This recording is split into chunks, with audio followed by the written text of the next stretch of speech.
Hello. We're back again with another review pod.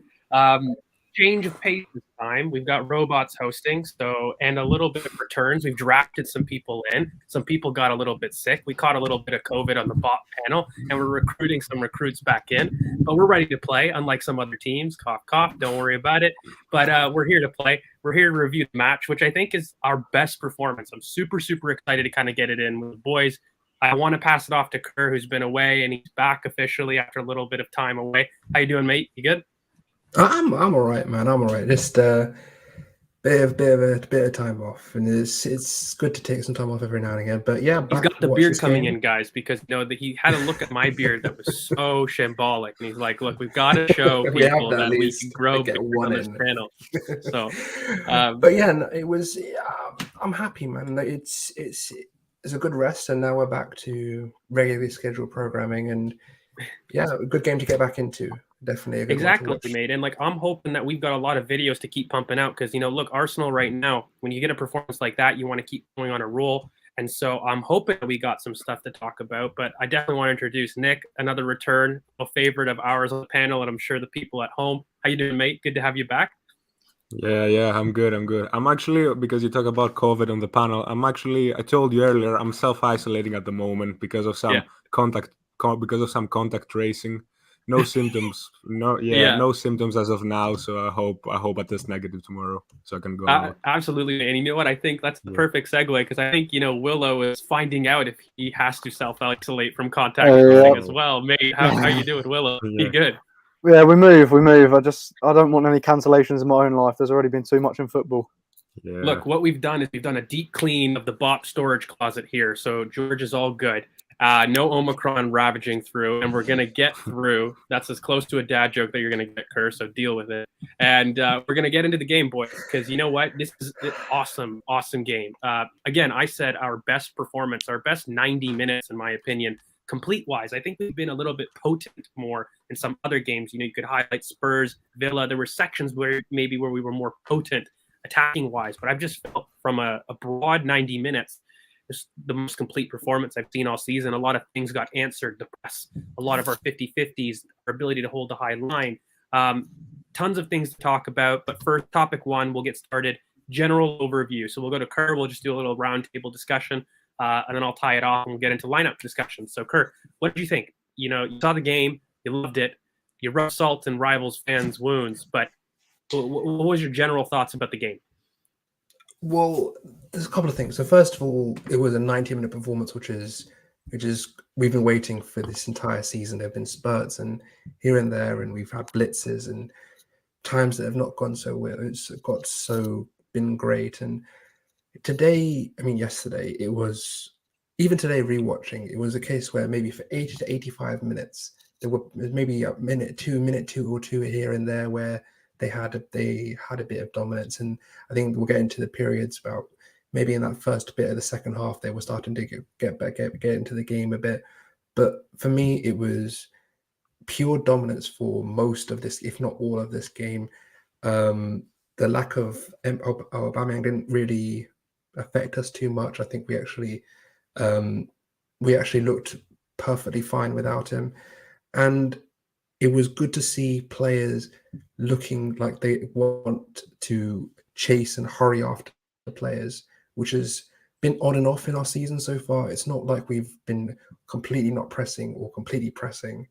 So we'll get into all these different things. But for me, there's a couple of things. So 90-minute performance, good pressing, good young performances. I think that's the main thing. Defense, obviously, we'll get into that as well. No jewels lost in our entire back four, especially with, as we've said before, and even for the Premier League season show, Michael Antonio is one of the most physical tests in this league, and Gabriel on White. And even when he tried to switch onto White wasn't having it, and Tommy doubled up on him. So there's been a lot of positives on both defensively and offensively in this game, and in terms of energy. So a lot of positives.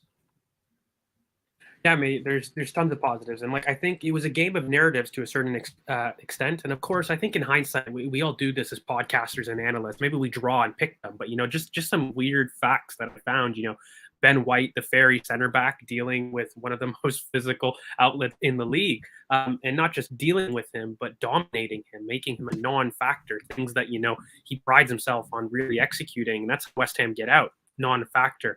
At home, that's now no goals scored against us in the last 5 home games. When you look at the home form, we have the 3rd most shots in the league, just behind Liverpool, Man City at home, I think at 17 and change, compared to their 19 and change. You look essentially at our home record itself, it's tied with City. I think potentially just on goal difference, slightly behind, but we're tied with the most points with them in the league at home. There's definitely a Jekyll and Hyde situation, but I'm going to go to you, Nick, mate. Like, in terms of overall narrative, how do we contextualize this game? Like, what are your big thoughts about it? Then is this maybe the performance that people were wanting to see at United, like this kind of statement against your rivals for top 4? Is that something that we finally delivered in a sense? Yeah. So how I saw this game was that I never thought West Ham are a better team than they have been a team, but they have been better than us. They have been performing better than us, and it was shown in the league table and with recent form. So given how we have more quality, in my opinion, a better coach, in my opinion, it was the game to show that we're better than them. And that should have been United, obviously, as you said, but it wasn't, unfortunately. But it was good that we managed to bounce back that way, and pressure this game. If we lost, after the meeting situation, after the Everton game, it would have been a big uproar in the fan base, and especially with a festive period coming up with many games, we need everyone to be united and in good form, in good spirits, motivated, dressing room all intact. Actually, I had no doubt that the dressing room was lost. Some people questioned that because of the Aubameyang situation. I had no doubts. I knew that they were going to play better as a reaction to this whole thing, especially guys like Lacazette and Martinelli, who do not start every week, but whenever they start, they give it their all. So, yeah, I think it was also awesome because all of our guys, Saka, Emils even came in the end and scored, Gabi, all those guys, our future, the franchise, if you will. Those guys stepped up, and lots of people were watching. That's the thing. It wasn't like the Newcastle game where they showed out and was like, well, yeah, it's only Newcastle. Everyone was watching. Everyone was expecting an Arsenal loss or a draw because we would crumble against the better teams. So everyone was watching, and everyone saw how our quality when we can put it together for 80 to 85 to 90 minutes. So yeah, I was for once I was very confident. I tweeted before the game 3-0 Arsenal. I was close. I needed a penalty. Yeah, I was confident, and I'm glad that the team delivered. Yeah, I mean, and look, some things to discuss. Like, I know, I think you had a really good segue, Nick, that I did want to touch on just really quickly. We have to do the Aubameyang situation. We tried to do on the preview. We tried to basically throw it under the carpet because for me it wasn't as big of a deal. But the one thing that I do want to say is, and I'll go to Willow with it because I know Aubameyang's his favorite guy, and that's facetious. But essentially what it is, I do think it spoke to the strength of the dressing room. I do believe that because ultimately what you are dealing with is a media storm that was trying to commit some kind of impact, on the dressing room. Absolutely. It was a big rival performance. This was a time to show up, right, guys? And look, there were times, I'm not going to lie, and we'll get into it in the first half, it was a very cagey first 30 minutes. You know what I mean? Like, it was clearly a chess match. This was a team that was definitely there that could hurt people. They've hurt a lot of teams. They beat Chelsea, Tottenham, Liverpool. They've taken scalps off boys. This wasn't, a cheap test. And I think to go in with the Aubameyang hanger and cloud, it was definitely an opportunity for the boys to shirk responsibility. And by the way, I might add, we've shirked responsibility quite a lot in the past, not our youngsters, but our senior pros. And I think it's really ironic that, the replacement captain had one of the best performances I've seen in 2 years in Lacazette. And, you're looking at the senior players, how they dealt with the middle third off the ball. Again, we'll get into specifics, but the senior players showed up today. Yeah, or not today, yesterday rather. They showed up. And in the midst of us questioning our most senior player, I just wonder, like, do you take as much stock in what I'm doing? Am I overblowing it? Like, for me, I think this is huge in terms of dressing room power and what it gives to Mikel. after making that kind of decision to turn out that kind of performance, but get that out of your senior players who, in theory, would side with Aubameyang if they were in that dressing room kind of dynamic. And I just think that this type of performance, this type of win, and how we did it with who performed well kind of mitigates whatever personal feelings Oba might have towards the situation. He might be on a case of, I want to get on this moving train as opposed to sulk. And maybe I'm reading into things too much, but I do think it was a win for the coach, the manner in which we won. Like, do you agree? Do you think it's big of an issue, the Aubameyang thing outside? Or do you think this game maybe quashed some of those fears? Are you in line with me? Or do you think, hey, George, chill with the conspiracies. It's totally fine. Who gives a crap? He will come in, he'll deal, and we move. Rant over, Willow. Sorry, mate. Sorry. No. Yeah. I think it is. I think it is a bit bigger. I don't think Alba is going to come back in and it's going to be all roses and he comes back. Look, I've been calling for this guy to be out of the team for a while, and I'm glad he is. Martinelli's come in and he's been an absolute star this season. I think he's got 2 goals, 3 assists for us. He's been fantastic. Yeah. And just to talk quickly on Lacazette, I saw a statistic. He's captained 13 games for Arsenal. He's won 11 of them. He's drew 1 and he's lost 1. Now, that's a captain. That's a captain's record right there to be under. I know, obviously, that's, it's just perspective and what it is. It doesn't mean that much to just having the armband. But still, he put in a very, very good performance. I know it's at home as well, so we've got to see a Lacazette away from home and see what he can do against Leeds. But I'm glad Alba's out, and I generally think it will be difficult for him to come back in with not just with his attitude, but the way he's been playing as it is at the moment. I just don't see how he gets back in the team. I don't think he offers what we need for him to offer. Martinelli showed last night anything that Alba's been doing for the past year. Martinelli can do better.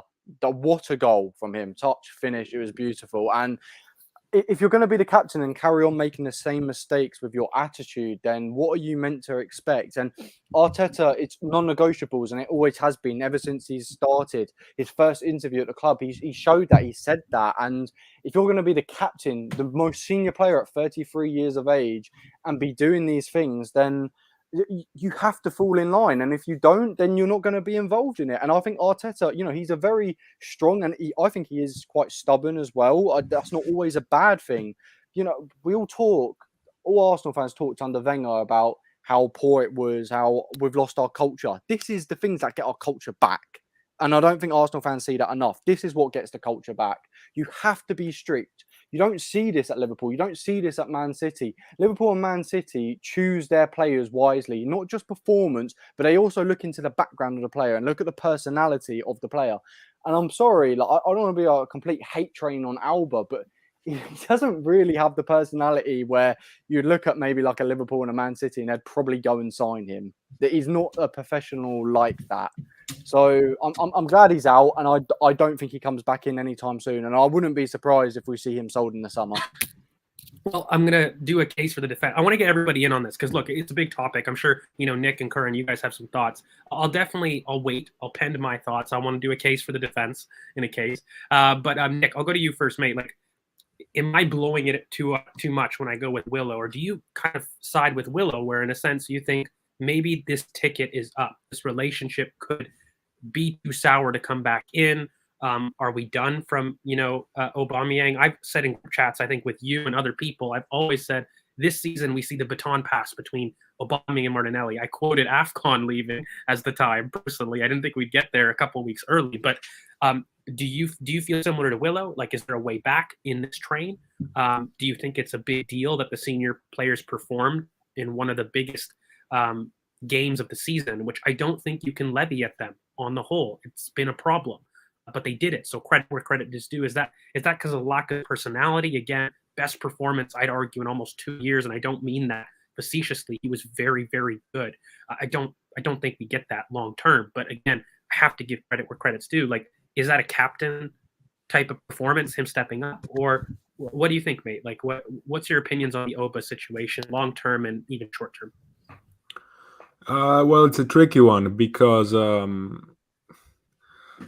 look, so I'm not, based on what we know, there is a case to be made that Arteta blew it a bit out of proportion with his comments, right?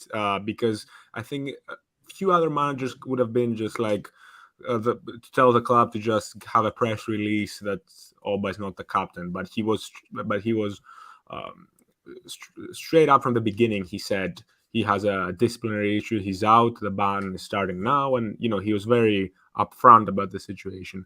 However, it's not the first time. It's not the second. It's not the third disciplinary issue. So you can't repeat have offender. that from your captain. Yeah. You just can't have that. He also, as Willow said, he's a player who has not been playing well at all. He's been costing us points.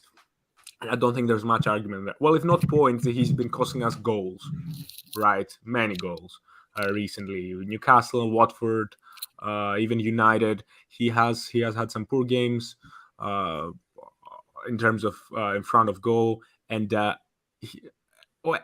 already he's not a player that helps out. His pressing has improved, but even though, and in terms of his overall play, many people have said that he has improved, but for me, it's still nowhere near good enough. It's something you accommodate if he's scoring 20, 25 goals a season like he used to, right? But right now, he's just a negative for us, and especially when not scoring goals, not helping the team's overall play, and also behaving like a kid who can't show up on time. It's annoying. At the same time, am I that bothered? No, because I've been calling for, like I said, to start up front with Martinelli on the left for a while.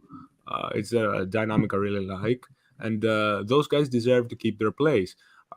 If Aubameyang wants to fight for his place back, that would be welcome, because you always need competition, and you obviously can't rely on, like I said, to perform every single game, because this wasn't happening when he was 28. It's not happening now. So it's an interesting situation. To me, we always had to move away from Oba at the end of this season. I really wanted him to replace him. Maybe this is a good transition to that. It's a bit disruptive, but at the same time, we're seeing how our team can be without him. And and obviously not every other senior player has been good this season, but the moment you step over the line of the non-negotiables, as Mikel likes to say, you're out of the team, and I'm happy with that. It's annoying because you have all these guys like Saka and Emil and all those guys who are young, and they're showing up on time, they're giving everything, they're scoring goals. We're losing games while they're playing well, and then it's just not a good. It must feel really shitty for them to just have their captain just not show up on time for the fourth time in a year. It's probably what it's it a is. toxic situation. It's like a Space Jam where almost the senior players are behaving like young, inconsistent players. Right? I mean that both on and off the pitch, and then the youngsters are behaving like senior pros. And I'm sure it's very frustrating for the coach. Curran, we've been going long, but I want to get your voice on it. Of course, look, the one thing, and I will definitely tie it off with some case for the defense, because I'm kind of with Yo-Yo. Look, I think he's been very inconsistent. I think Oba, though, at the same token, is in the 90th percentile for the most pressures in terms of a 31-year-old in the league, and not just this league, but in top 5 leagues. So, he has worked for the team this year. He has absolutely improved his linked-up play. There have been moments where he's been good, but just of recent, his form has really taken a tail dip, and you can't really justify a lot of his inclusions beyond saying we want to work through your poor form. But at the same token, he's a big voice in the dressing room. I wanted to ask you, what was your opinion on the entire situation? From a transparency aspect, I've heard fans complain about how there's a different way. Nick kind of voiced maybe there's a better way to kind of handle it in terms of a coaching perspective. But I think my one rebuttal is when I'm on the timeline is I swear this is the type of transparency that fans were asking for. If we did sweep it under the rug, we would have a similar Ozil situation. Well, hey, there's something else going on. Let's conspiracy craft. So I think there was an element of taking charge of the situation. We knew I was a fan of it. And like Nick also said, to be fair, he's a fan of the culture. I was with it too. I love Aubameyang. If you're not following the non-negotiables, you're out. It's very simple for me. If you're in work, I find the responses to this online were very youngster dominated. If you've ever been in the workforce, and I don't mean to be ageist, but if you've ever crossed the line in your workplace environment, let alone once or twice, but you get fired for late performances. If you have a oral presentation that's due on Thursday, and you ask for time off leading up to it, and you're late to your presentation, you are fired. Like this happens in the workplace. Currently, like what are your thoughts about that? Yay for transparency, no for transparency, Oba in or out? What do you think? Or should we go and shake it all about? Look, okay. Firstly, I'm proud of you. Secondly, look, with Aubameyang, I think me and you have been quite on the same page with this. And shock. I do think my thing is the penalties for me, and 2 penalty misses. I think he's underperformed XG by 2 penalty misses and a goal. So it's very much a case where you're thinking it's not really. I can't really justify having someone on the pitch who is consistently missing penalties, open goals, yada yada, the rest. But in fairness to the man, the whole point of Aubameyang and where he used to feast would be he would be in the box. We have asked him to change his role and drop in, link up play, win aerial duels. I think Watford was a great example of that. Tottenham, Villa, I think they've all been great examples of him dropping deep, linking up play, nice little flicks, aerial duels. And when you ask a player who is used to being in the box all the time to drop back and then as well be in the box as well, he's just not used to it. And I think we've tried to put too much. He's not suited to this role. I think both of us, especially me, thought, look, the goals will come. He's just adjusting to this new role. It's just I'm not happy with how he's acted. Obviously, he as the captain, you should have been there like before the deadline. Forget like being close. You need to be there. Like this is a case of an hour early is on time. Like you need to show the example to the Saka, Smith Rowe, as you've all said. So for me, if you can't adhere to the rules, you need to be shown that there are consequences to your actions, and it's that simple. And without that, you can't really move forward as a football club. This is the problem we had under late Wenger. This was the exact problem we had under late Wenger. There were players were running the dressing room, and there was no. And Wenger tried to just sort of. Wenger was, and I love Arsene. What Wenger would do is try to manage to get the best out of them in an attacking force, and he wouldn't have the rigidity and structure and the ability to coach a defensive structure that would be acceptable and moving forward for the club. And we have to reverse that culture, and it's going to take time, and it has taken time. And you can see that the actual cultural reset that we've actually achieved now is now in play. There are consequences for actions, and you have to live by those consequences.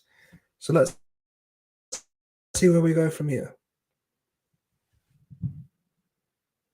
You're on mute. You're on mute. Sorry. New to host, clearly. So yeah, no, I want to tie a bow to this, guys, because essentially, I don't want it to become the Aubameyang pod.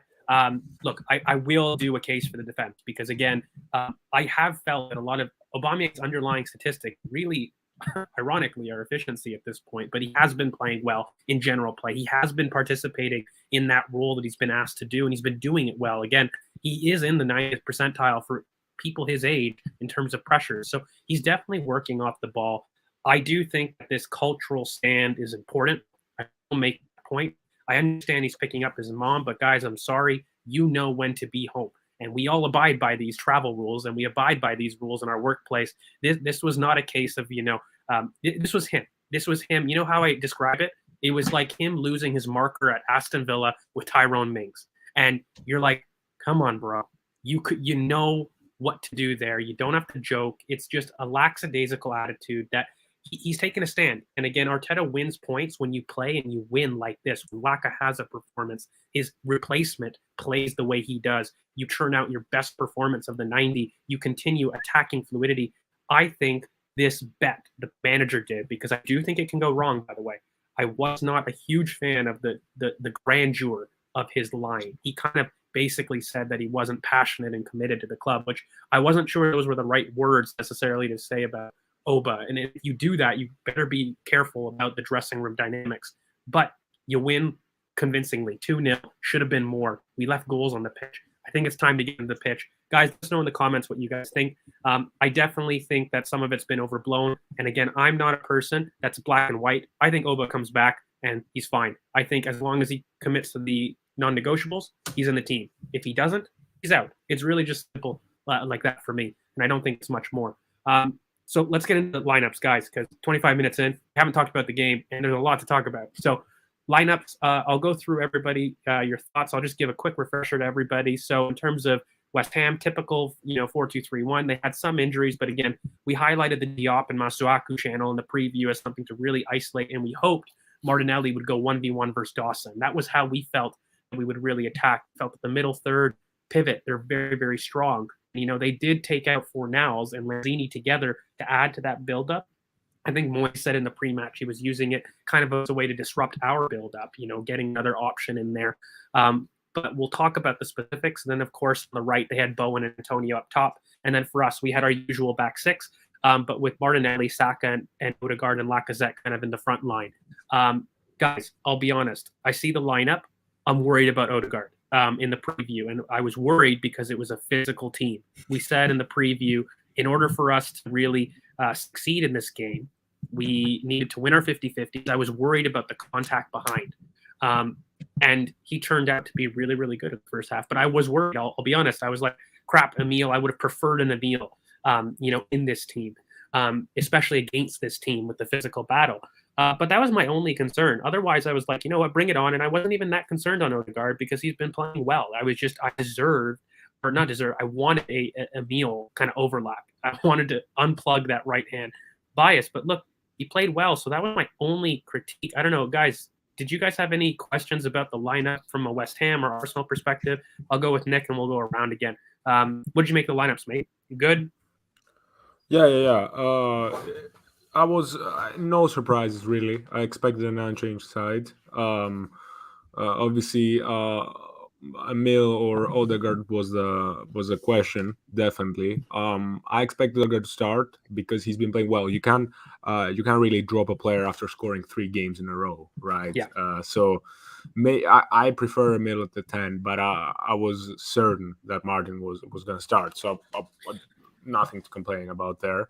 And actually, even though I tweeted that out today, Odegaard, I don't think he's been playing well. He's been scoring goals, which is a nice surprise. I don't think he's actually playing as well as he can in terms of his technical level. Is not up to the level we saw him. He had some nice, very clean games at Arsenal when he first joined last season before his ankle injury. Obviously, earlier at Real Sociedad and Madrid and all that. We still haven't seen that this season.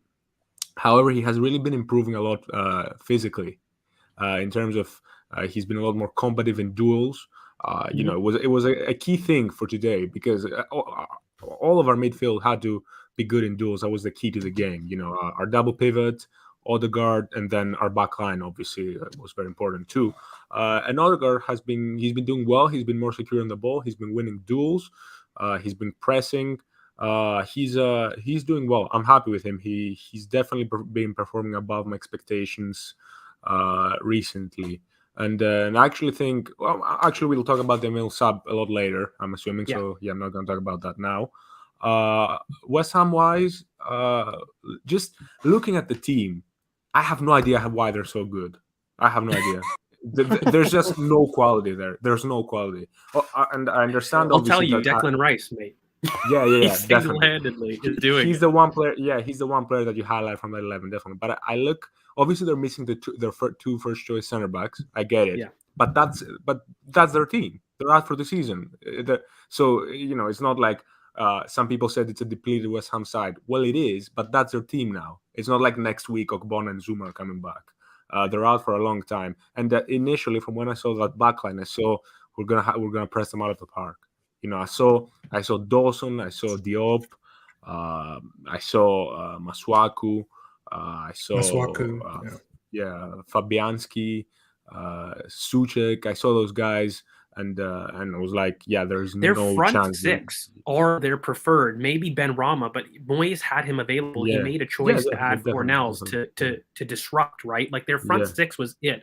I think the big thing, like in the preview, Nick, I don't know if you watched, but like we highlighted, look, Suchek and Rice are their police dogs. They're going to hit you in 50-50s, kind of in the middle. They will lack the Ogbonna Zuma speed to kind of keep the lineup. We felt that there might be a gap in the back. I think we exploited it. We'll definitely talk about it in the first half.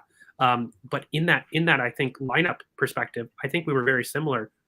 Willow, mate, like I'm gonna go to you quickly. Lineups, any surprises? Again, I felt Odegaard ESR is a chance to be debated, but again, like Nick, I'm not upset. The guy was playing well in previous games, and there's no. And if Emil wasn't fit, and like he clearly wasn't, he got 20 minutes, right? So were you upset at any lineup decisions? I wasn't terribly upset.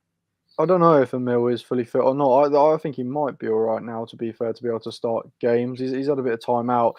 I think I just want to talk about West Ham quickly. I think it is a bit disingenuous to be like, oh, they've only had their first two centre-backs out and that is it. Because actually their whole back line is completely different. Their back line this season has been Ben Johnson.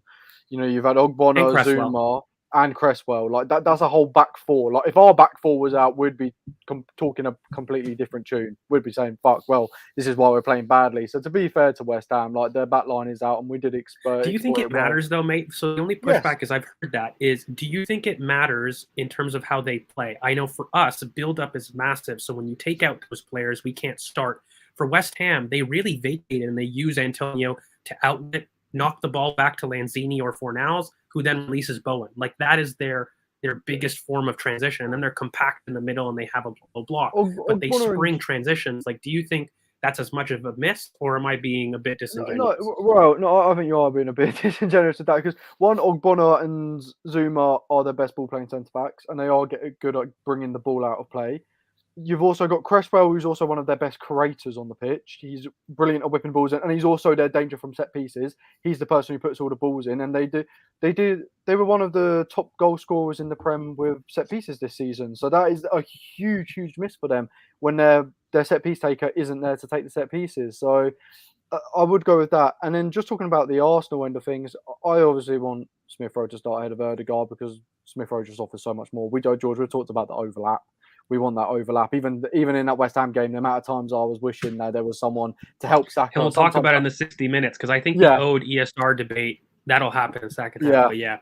And the only other thing was Partey Xhaka was how the pivot was going to play, because a lot of the time with like El Neni, when he's been playing, El Neni's been the one actually further forward, and we're thinking, hang on a minute. And I thought the same happened again against West Ham. Xhaka was the one who was going far, and Thomas is the one sitting back. So it looks like Arteta is going forward with that plan that Thomas is going to be the sitter and the left defensive midfielder is going to be the one further forward.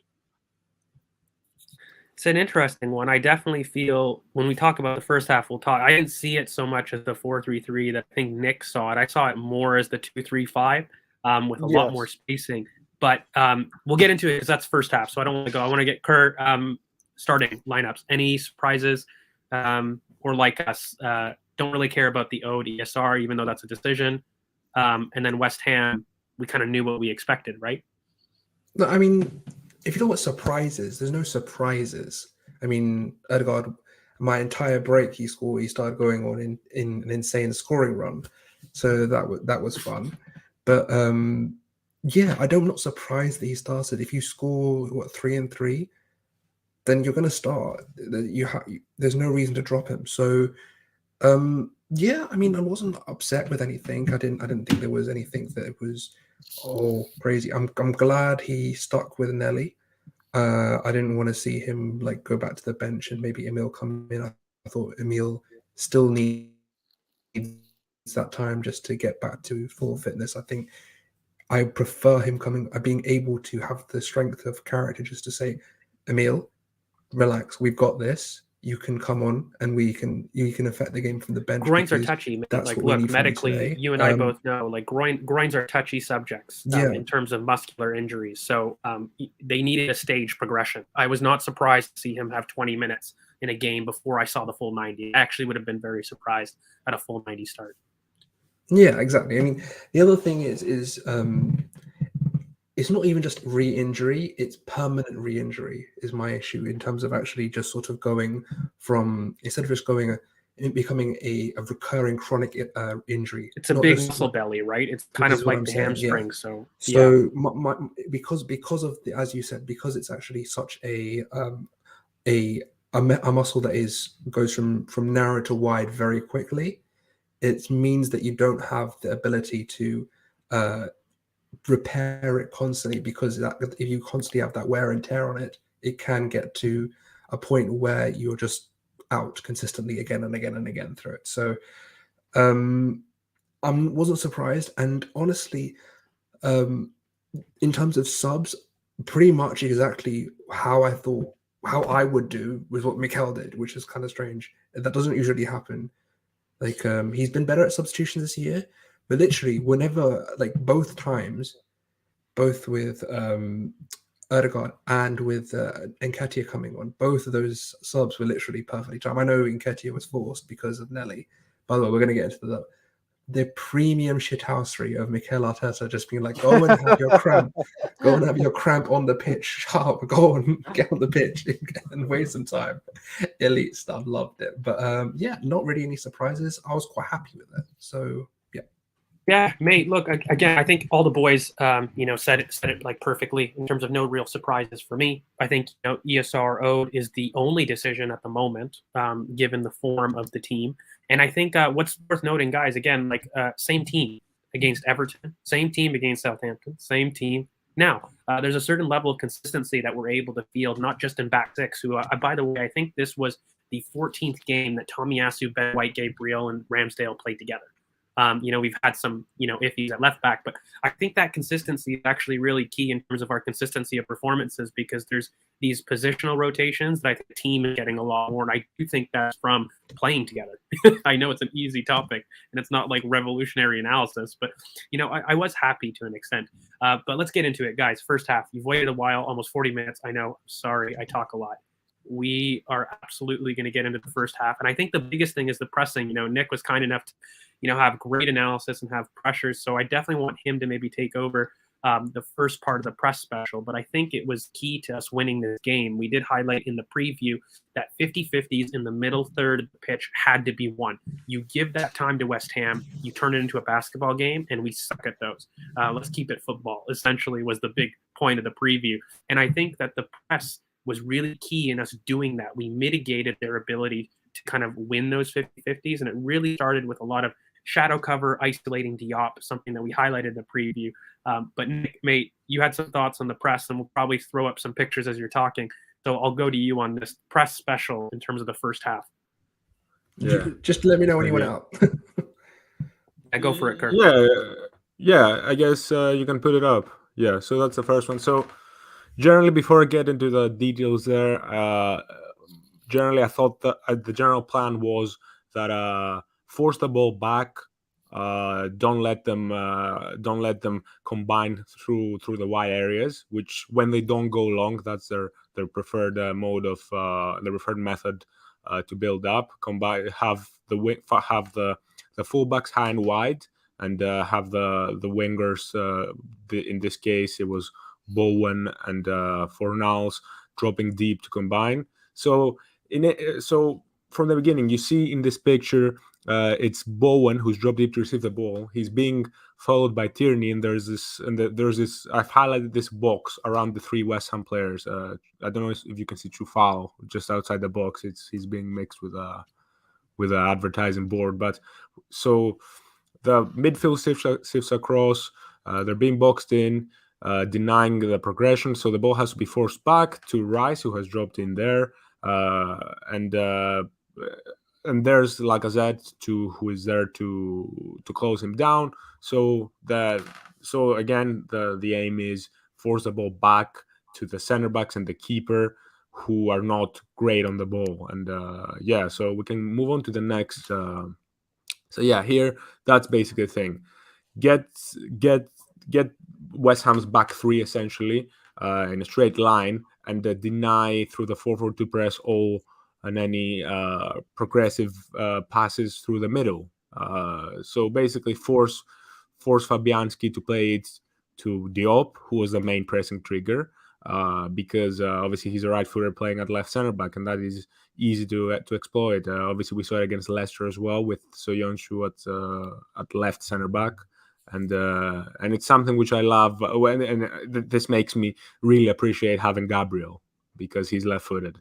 So yeah, again, so we can go to the next picture.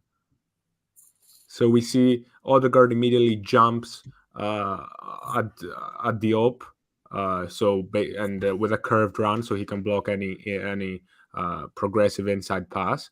And initially you see Lanzini dropping, who dropped attempts making a midfield 3. This time he drops a lot deeper, and Saka jumps on Masuaku as well. And obviously this is a progressive pass, because I say we wanted to deny any of them, but generally when a midfielder comes in to receive the ball facing his own goal, being chased, you can't see in the picture, but he's being chased by Partey.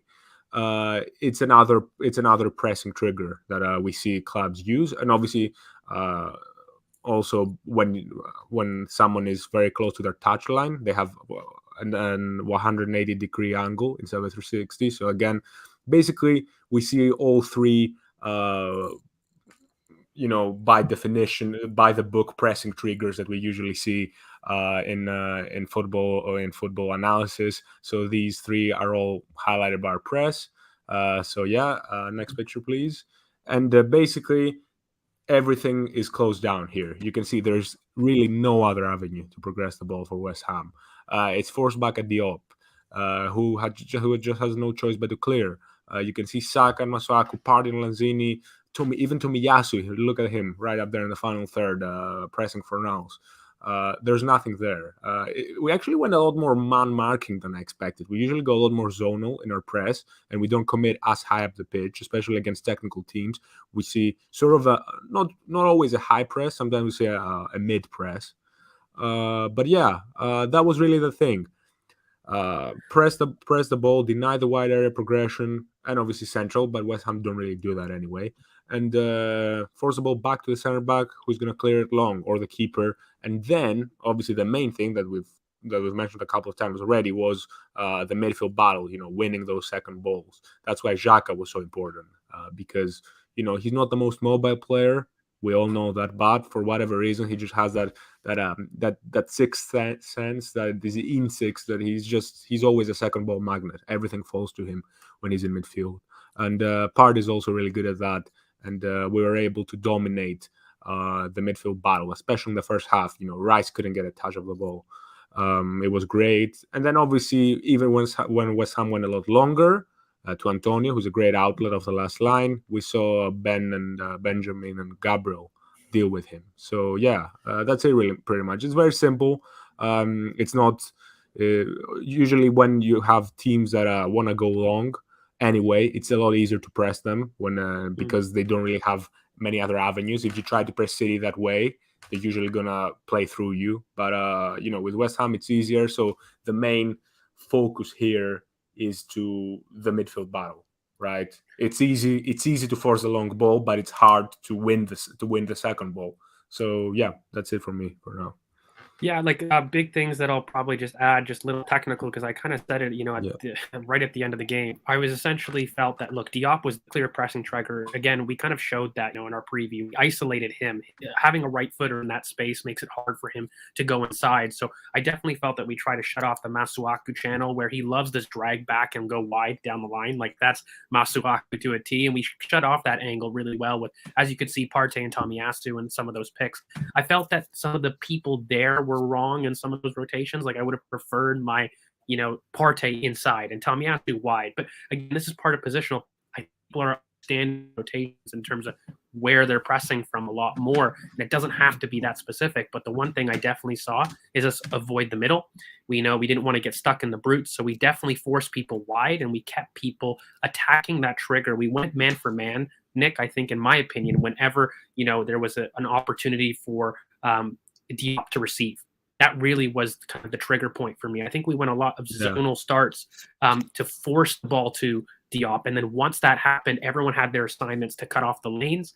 And that forced Diop to go long, in my opinion. Yeah. He didn't want to. And I think Lanzini recognized this was a point in that half where he kept dropping because Rice couldn't find the ball.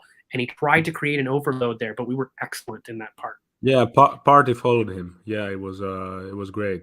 But but that's the thing. It's a lot easier to go man marking when it's a team that can't really progress the ball in tight spaces. Exactly. Because if you do again, as I said, if you try and do this against Pep City, they're just gonna drive you. They're just gonna pass it around you. Yeah, and they're gonna drag every single. They're just gonna tear apart through your man marking by dragging runners, doing what you see Pep's teams do every week. So, but going man marking in wide areas was big in my opinion. And mate, like I wanted to tie it back to us because we've seen this happen to us when we had poor technical quality, and he essentially went 2-4-4. Like, look, we built up, and I hate to be technical on that asshole tactico, but look, we definitely went from like a 3-2-5 to a 2-3-5 in this game. But essentially, we had a 2-4-4 build up by West Ham, and when you have poor technical quality, you look long. And one of the big things that when we were struggling technically ourselves and we went long, we said, we don't have anybody for the ball to stick to. Now, look, they had Antonio, but again, I do want to highlight Ben White had one of his best games in a shirt once again. And when they did go long, because they couldn't get any joy from Lanzini, there was that hole that we were talking about in the back between their pivot and their center backs.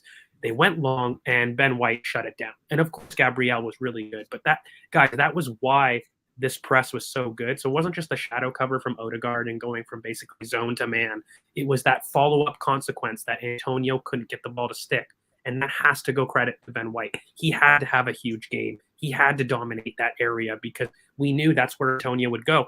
And I want to cut the stupid allegations that Ben White is a soft sack. No, is the best physical strikers in the league, and he did an excellent job not just nullifying him, putting him in his pocket and having him non-influential that he had to go right back. Okay, I'm facetious, but you guys get the point. And I think that's the big difference here and why there was a big hole and some space behind Declan Rice. And I actually think Tomiyasu in possession really exploited that. There was a lot of times that when he did receive in that kind of half space, attacking wise, we had space that, was left between the Rice pivot going a little bit up, being on an island himself.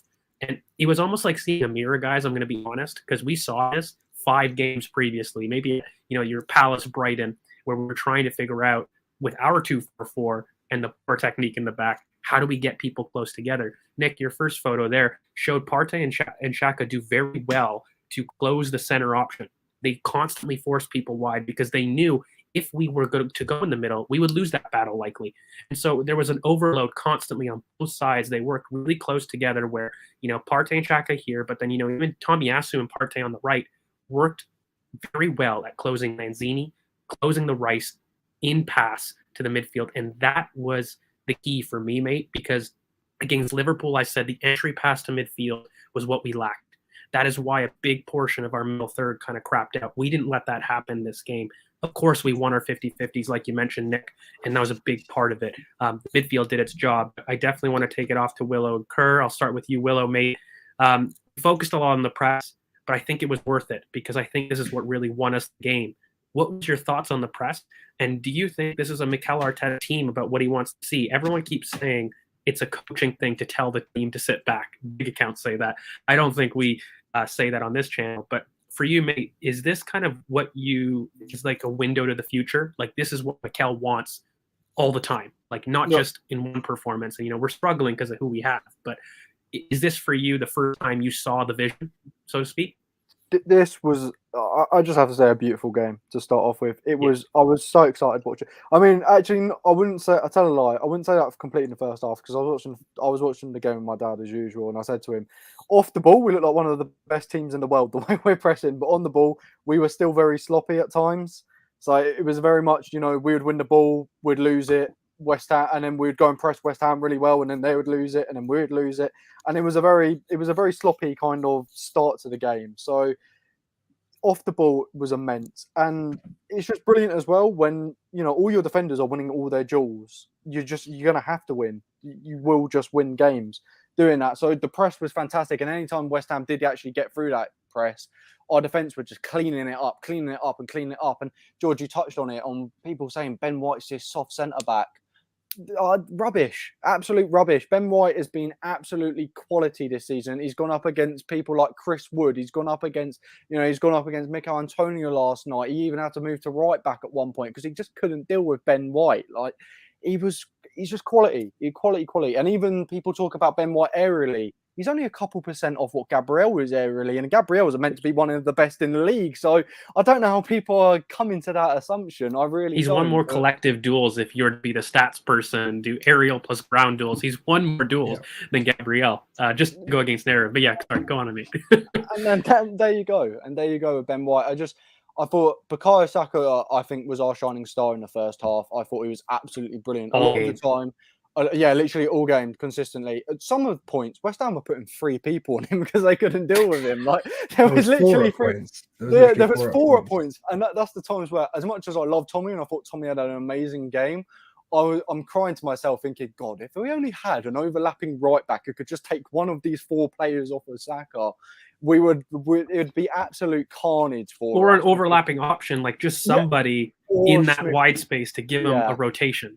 Yeah, or a Smith Rowe up the 10 actually coming in and actually doing that. It would be fantastic. But yeah, the first half, it was a bit sloppy. Off the ball was probably the best off the ball we've seen. I don't know how. I want to say about 5 years, at least 5 years off the ball. That game, I thought we were that good. I haven't seen us press like that and play like that in a long time off the ball. So it was fantastic off the ball. On the ball, improvement, but the improvement came in the second half. Want to jump in, Nick, before I go to Kerr? No, currently. Oh, sorry, I just saw your mute off, so I'm like, oh, he wants to say something. No. So, Kerr, basically, before we tie it off, because we definitely need to get to the second half, I wanted to get your overall first half views. Just to give kind of the story, I do want to make a point. I felt it was cagey. I'm not going to lie. Like, I was really impressed, but I was loving this game. You know, like, just as somebody that just enjoys football, I felt from 0 to 30 minutes, both teams were feeling each other out. There was a lot of periods where we were trying our press and then they were trying to counter that. And there was a period where it's like, oh, is a set piece going to break the deadlock? Because right now there's just 2, people vying for position and dominance. And I don't quite think we dominated until maybe the 30th minute, where I felt there was more room. And I just think that was a consequence of working their back line. I'll be honest with you. I don't know if we did anything special. We just kept doing what we were doing. And then, of course, we have the Granit Xhaka chance that, Bukayo, we've said it really briefly. We're going to have a Bukayo section. Don't worry, lads. But like, he gives a ball into Xhaka, who I really think should score. A great block and all, but, really great working that we've done countless times, by the way. Third man runs, in whether it's a 10 or a deep pivot, gets that cut back. And then, of course, Tierney with an unbelievable shot from deep. Fabianski is excellent to, hit the crossbar. And even the follow-up, I felt we could have done a little bit better there. But look, for me, I walked out of that first half basically saying, cagey, but we definitely deserved a goal or 2.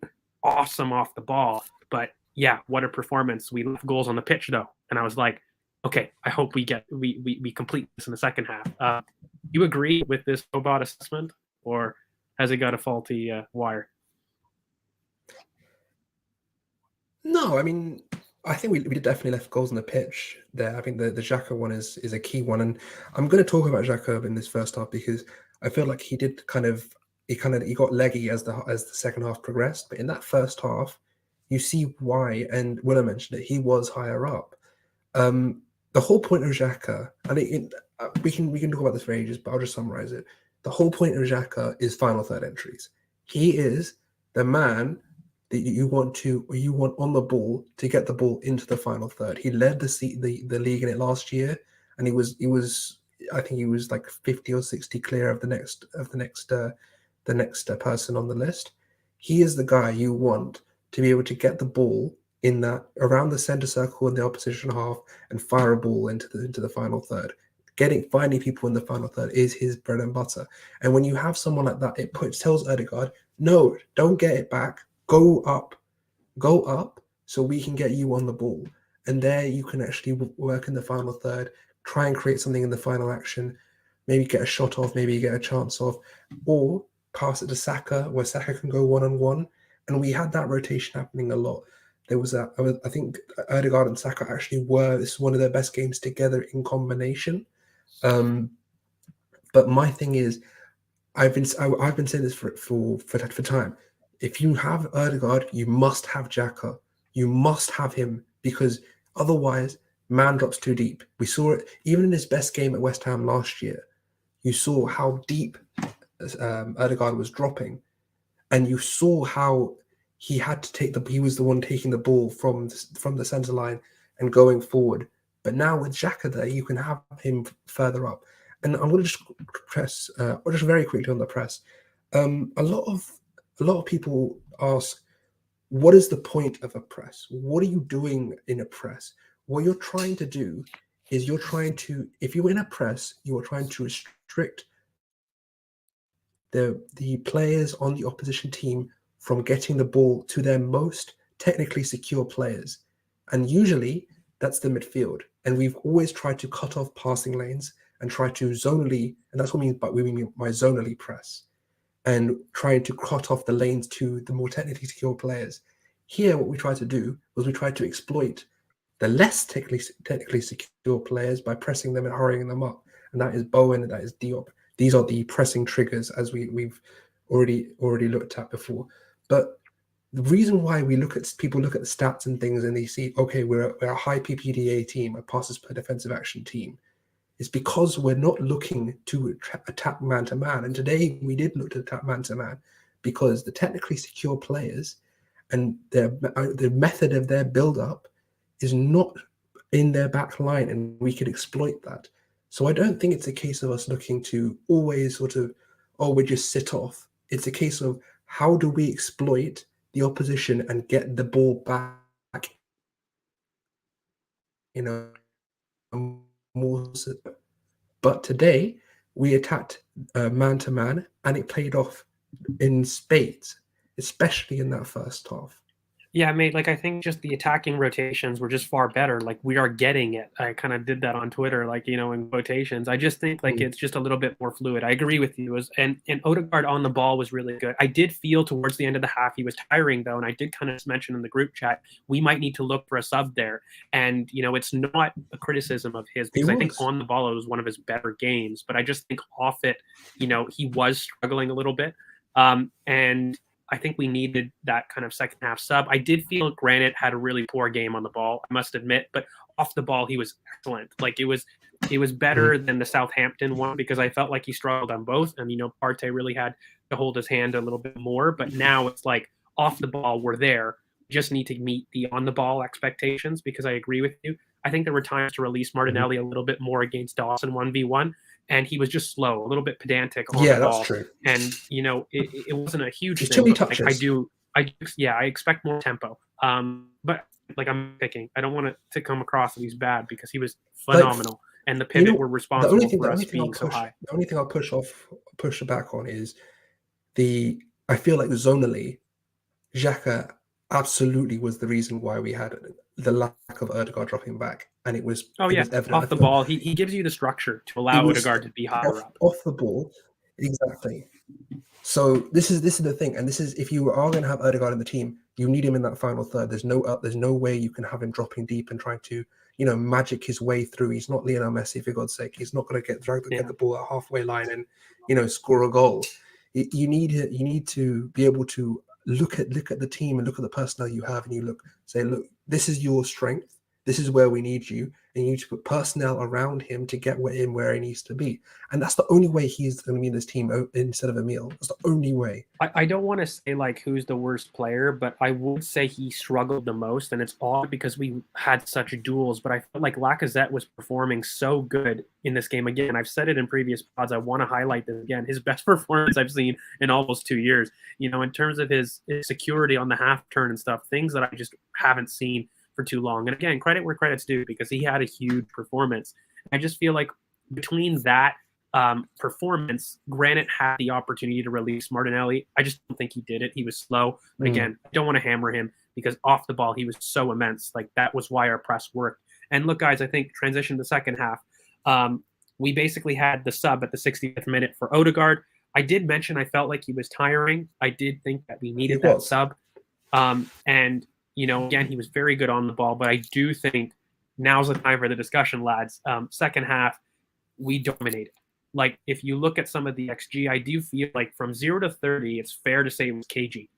I don't know who was really on top. There was a little bit of a KG period with Fornals getting a curve shot just before that. But then from 30 minutes on, we dominated. You look at all the stats, we really separated between these teams. I think the ending XG was like 2.91 against 0.42 or something like that. It was a dominant performance. And of course, we get the red card shout a little bit later in the second half. But I'll go to Nick first. Nate, what did you feel about the Odegaard? Maybe we can slot the ESRO discussion here. And what do you think overall of the second half? Because I felt like we finally got the half with output. The first half, everyone was like, phenomenal. This is great. Maybe a little bit more on the ball, but we need that goal. But then you got everything you wanted in the second half, right? Yeah. By the way, the reason I've been smiling for the last minute is because Everton equalized against Chelsea. Yeah.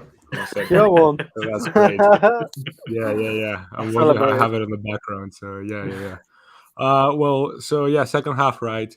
Well, I was disappointed. So, for example, usually like when a great half passes, but we don't capitalize, I'm really nervous because like usually if that Martinelli chance happened at the end of the first half, then I'll be going the second like dreading. I was like, wow, I mean, we really missed out. But I thought with the way that we were playing, I just didn't see that being a game that would like great performance the first half and then the demoralized performance the second half. I knew that would keep it up. And I get worried, mate. Sorry. Like, I think it's worth, I just want to be fair Okay. that we're not all positive. Like, we do start strong and we do slow down. Like, in definitely. the second half, I'll admit, I was worried. I was like, oh shit, is it one of those days? Sorry. Go ahead. Yeah. I don't know. I think I just had a lot of faith in our attackers, to be honest. It just we were playing like Saka was so good, Martinelli was so eager. Like as I was playing well, I just thought there's no way they could keep us out for 90 minutes. Like there's no way. And immediately you saw it took us 2 minutes. It was such a nice goal. It's like it's my favorite type of goal. It's the Firmino dropping deep, playing into Mane or Salah. I love that so much. And it was such a lovely goal.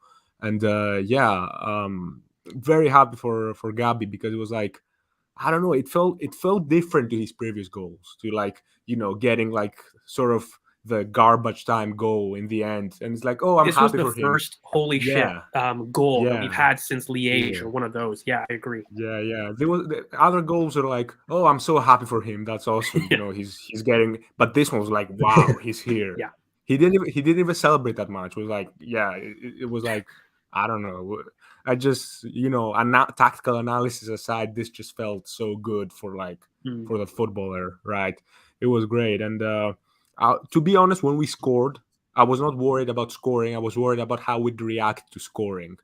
Mm-hmm. It's weird. With other teams, usually when they score, you know that they're just going to keep piling under pressure. With us, it's the opposite. And but we did react pretty well. I think there was a period that I think we did really well. It got shaky for a minute when there was just that weird thing where Odegaard, instead of going forward, he passed it sideways to Saka and it was behind him. That was very weird. I don't know what happened there, to be honest. And that was the peak of his fitness. I'll be honest, mate. Like for me, because I was yelling at half. Maybe other people disagree, but like I felt he was struggling, and I just felt that loose pass was like he's tired. Like I think he needed another press. So It was frustrating because there was a counter-attacking pass on to Lacazette immediately, and he ignored it. It's ironic because it's the thing people criticize Xhaka for, like not passing forwards. But Odegaard not here, mate. On this channel, I criticize both for being too square. So, and I get hammered that I've got an agenda. But sorry, go ahead. Yeah. It was that was a bit concerning, and then we kind of got bailed out with a penalty. I'm not gonna lie. Do you want to talk about it now? Yeah, penno or non-penno. What do you think? Yeah, look, I'm gonna say that this was a pen, but this is not one that I would give. Something like that. It's not the kind of penalty that you see given in the Premier League.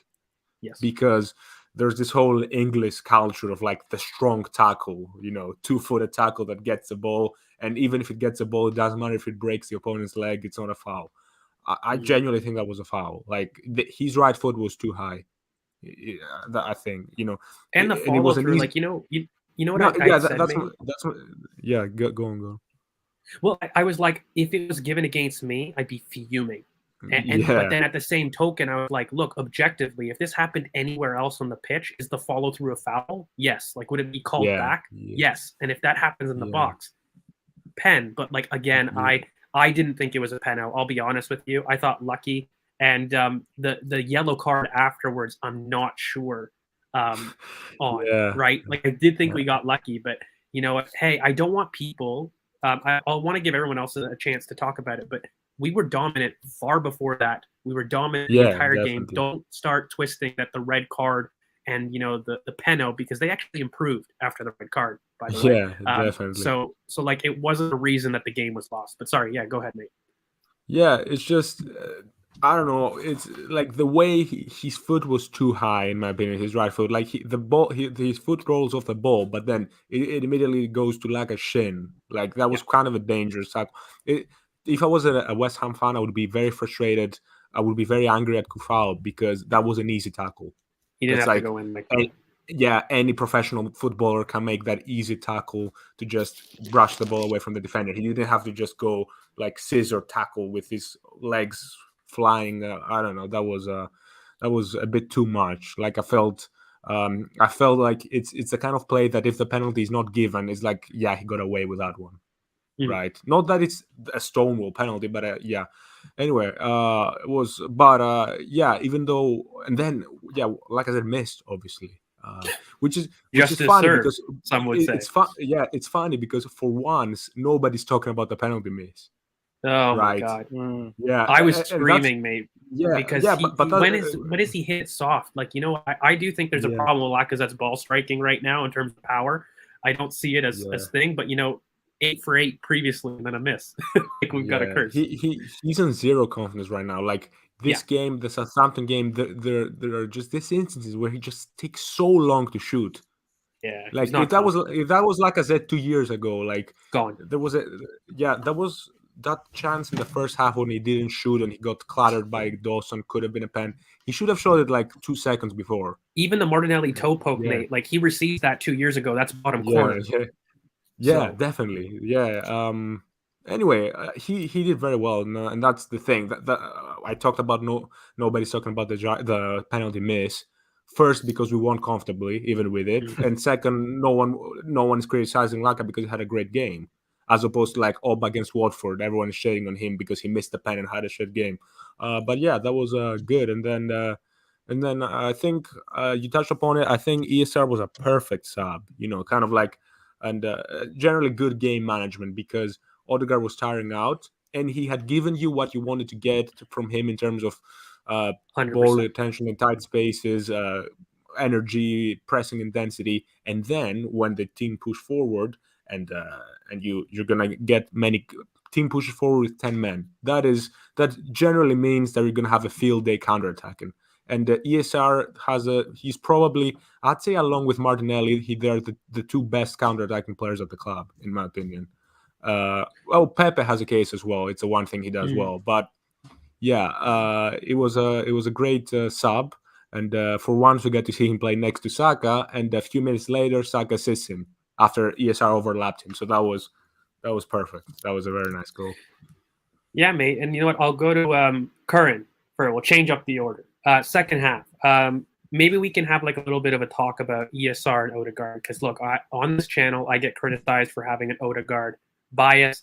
I think it was the game. The one thing that I did see is just, guys, the rotation with ESR absolutely giving an option wide, for me, I think opens things that we just don't have. And it's not that Odegaard is useless and that he doesn't have a point. It's what Nick was saying. He served his purpose well, and it was the right sub to make at the time. What do you feel of the second half in terms of all of the drama? Like, you've got that Nelly Topo, you've got the goal, the Thierry Henry reincarnation finish. You've got us just coming into full flow. A lot of attacking rotations. ESR, by the way, weak foot finish outside the box. Like people, I don't know if people, everyone's like, oh, another goal, but like that was a mad finish. A very confident finish coming off an injury. Just it was like there was no time that was lost. And then, of course, Lacazette in the missed penalty. What do you make of the drama of the second half? I mean, first of all, I'll get on to Nelly. ESR and Odegaard, but I want to mention that Nelly goal. I need to talk about it because look, we've been saying. I was last season. I was saying when I was in my 4-3-3 bag that Nelly needed to be our left winger, and now, if you look at Nelly and you look at where he is progressing, and someone said it earlier in the group, he's gotten the Foden treatment. Arteta's seen that he's playing the game at too high a speed. He's not thinking enough. He needs to slow down and actually understand what he needs to do. And he's actually looked to see how he can improve his game despite the injury, and he's made sure to ease him into this team. George mentioned it would be AFCON who came into the team, and I tended to agree. I thought maybe it would be maybe a bit too soon. Maybe he'll come in February and March, but it looks like it's started to come, and it's that goal, the finish for that goal, and the movement for that goal, the way that you actually take Dawson out of the picture to move past him and then move. First touch was crazy. The first touch was mental. Just literally trapped it dead, and then the finish. I mean, you've seen that. I'm sure if you're on Twitter, you've seen the tons of videos with the transition from the Henri Lee's goal to Nelly into that finish. It was a lovely finish. But yeah, a lot of things. This is another piece of evidence that Nelly is going to be a 9. He's going to be a 9. The bending runs for Newcastle is elite off the ball movement, and that is centre forward play. The touch and the finish today is another example of centre forward play, and his positioning and his off the ball run to allow Laka to get him the ball off so he can do that first touch shows that he has the intelligence and the ability to really play as a 9. Of course, I was on a space with Nick earlier. It will depend on the personnel you put around him, obviously. If you have, for example... is Awar receiving where Laka is, or is Laka type receiving where Laka is? Exactly. This is the thing. Debate. So it will depend on... We'll have to see in future... I think January will be fairly indicative to where we're thinking what to go forward for this season, at least. Hint, Nick's picture. The second thing we didn't plan for that, by the way, guys. But literally. But my thing is, and this is a perfect transition forward to the Emile Odegaard debate, is if you're looking at Nelly and you're looking, how do you get the best out of him? You need to do one of two things. Either you need to surround him with off-the-ball movement so he can make those darting runs and run into space, or you need to get him a final action machine, who's someone who like an Ozil type, or like an Odegaard, who is going to provide him with the ball, with the ball to get in behind into space where he can actually finish, or even have him. He's elite in the air as well. So even on set pieces, his corners have been very, very good. I don't think that's gone under the radar a lot. He's actually producing very, very good corners. So I really feel like in terms of he has 3 different ways you can get the ball, and for me, I prefer the ESR route because of the ability to have different runners that allow you to flood the box in different areas and allow you to get players into space, as we saw in that second half against West Ham. We were flooding the box. We weren't just going, okay, we're gonna go 1-2 touch and then try and get Saka in, because Saka was amazing second half, but he was starting to tire towards the end. So we were starting to go for even in the first half, we were starting to, with the Xhaka chance. There were times where we were having 3-4 men in the box, and I think that's the best way to actually create confusion and create pressure on the team in attacking situations. So for me, the pass master isn't the best way, and that's why I do prefer a meal over an Odegaard.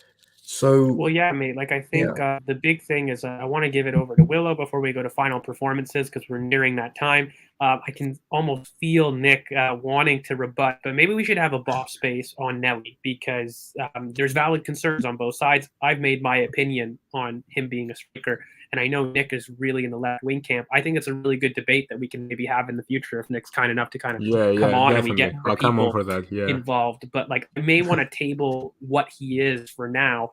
Willow, mate, go for your second half because I think there's a ton of things that you can highlight here. Nothing bad not to highlight, and everything good too. So go for it. Honestly, just a quality second half. I think Curran touched on the Martinelli goal instantly. That is, as soon as he scored that, reminiscence of Omri scoring that goal. It was just class. The touch, the finish. It was just amazing to watch. And I guess I'm going to kind of sidestep onto how that goal was and the Odegaard Smith Rowe situation.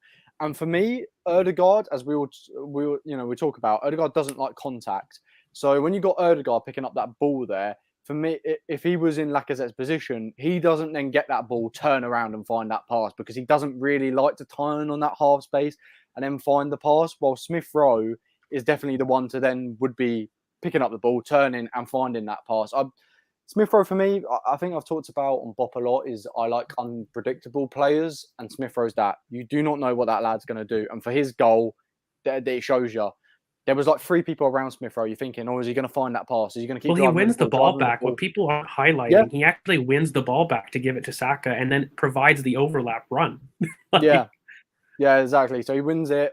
He's got the athleticism to do that. But there's 3 people around him. You think, okay, when's he going to release the ball? When's he going to release the ball? No, left foot, on his left foot, outside the box, flat foots the keeper, through the defender's legs, puts it in the back of the net. It's a lovely goal. And I love that about players. For me, Odegaard, he's got amazing qualities. He's got amazing strengths. But Odegaard's kind of what you've got on the tin. It will tell you what's on the tin. Well, Smith Rowe, you just don't know what that lad's going to do. And we've talked about balance as well within the attack. And Smith Rowe brings out a lot more. We need the overlaps. Tommy isn't going to overlap, and I think we know that now. We've seen enough performances from Tommy where he will do it occasionally, but he won't do it enough to be able to release Saka. And if you believe Saka's as good as a player as we all think he is, we need that demon to be released. Because if that boy is in a one-on-one situation instead of a 2v1 or a 3v1, he is going to get serious output.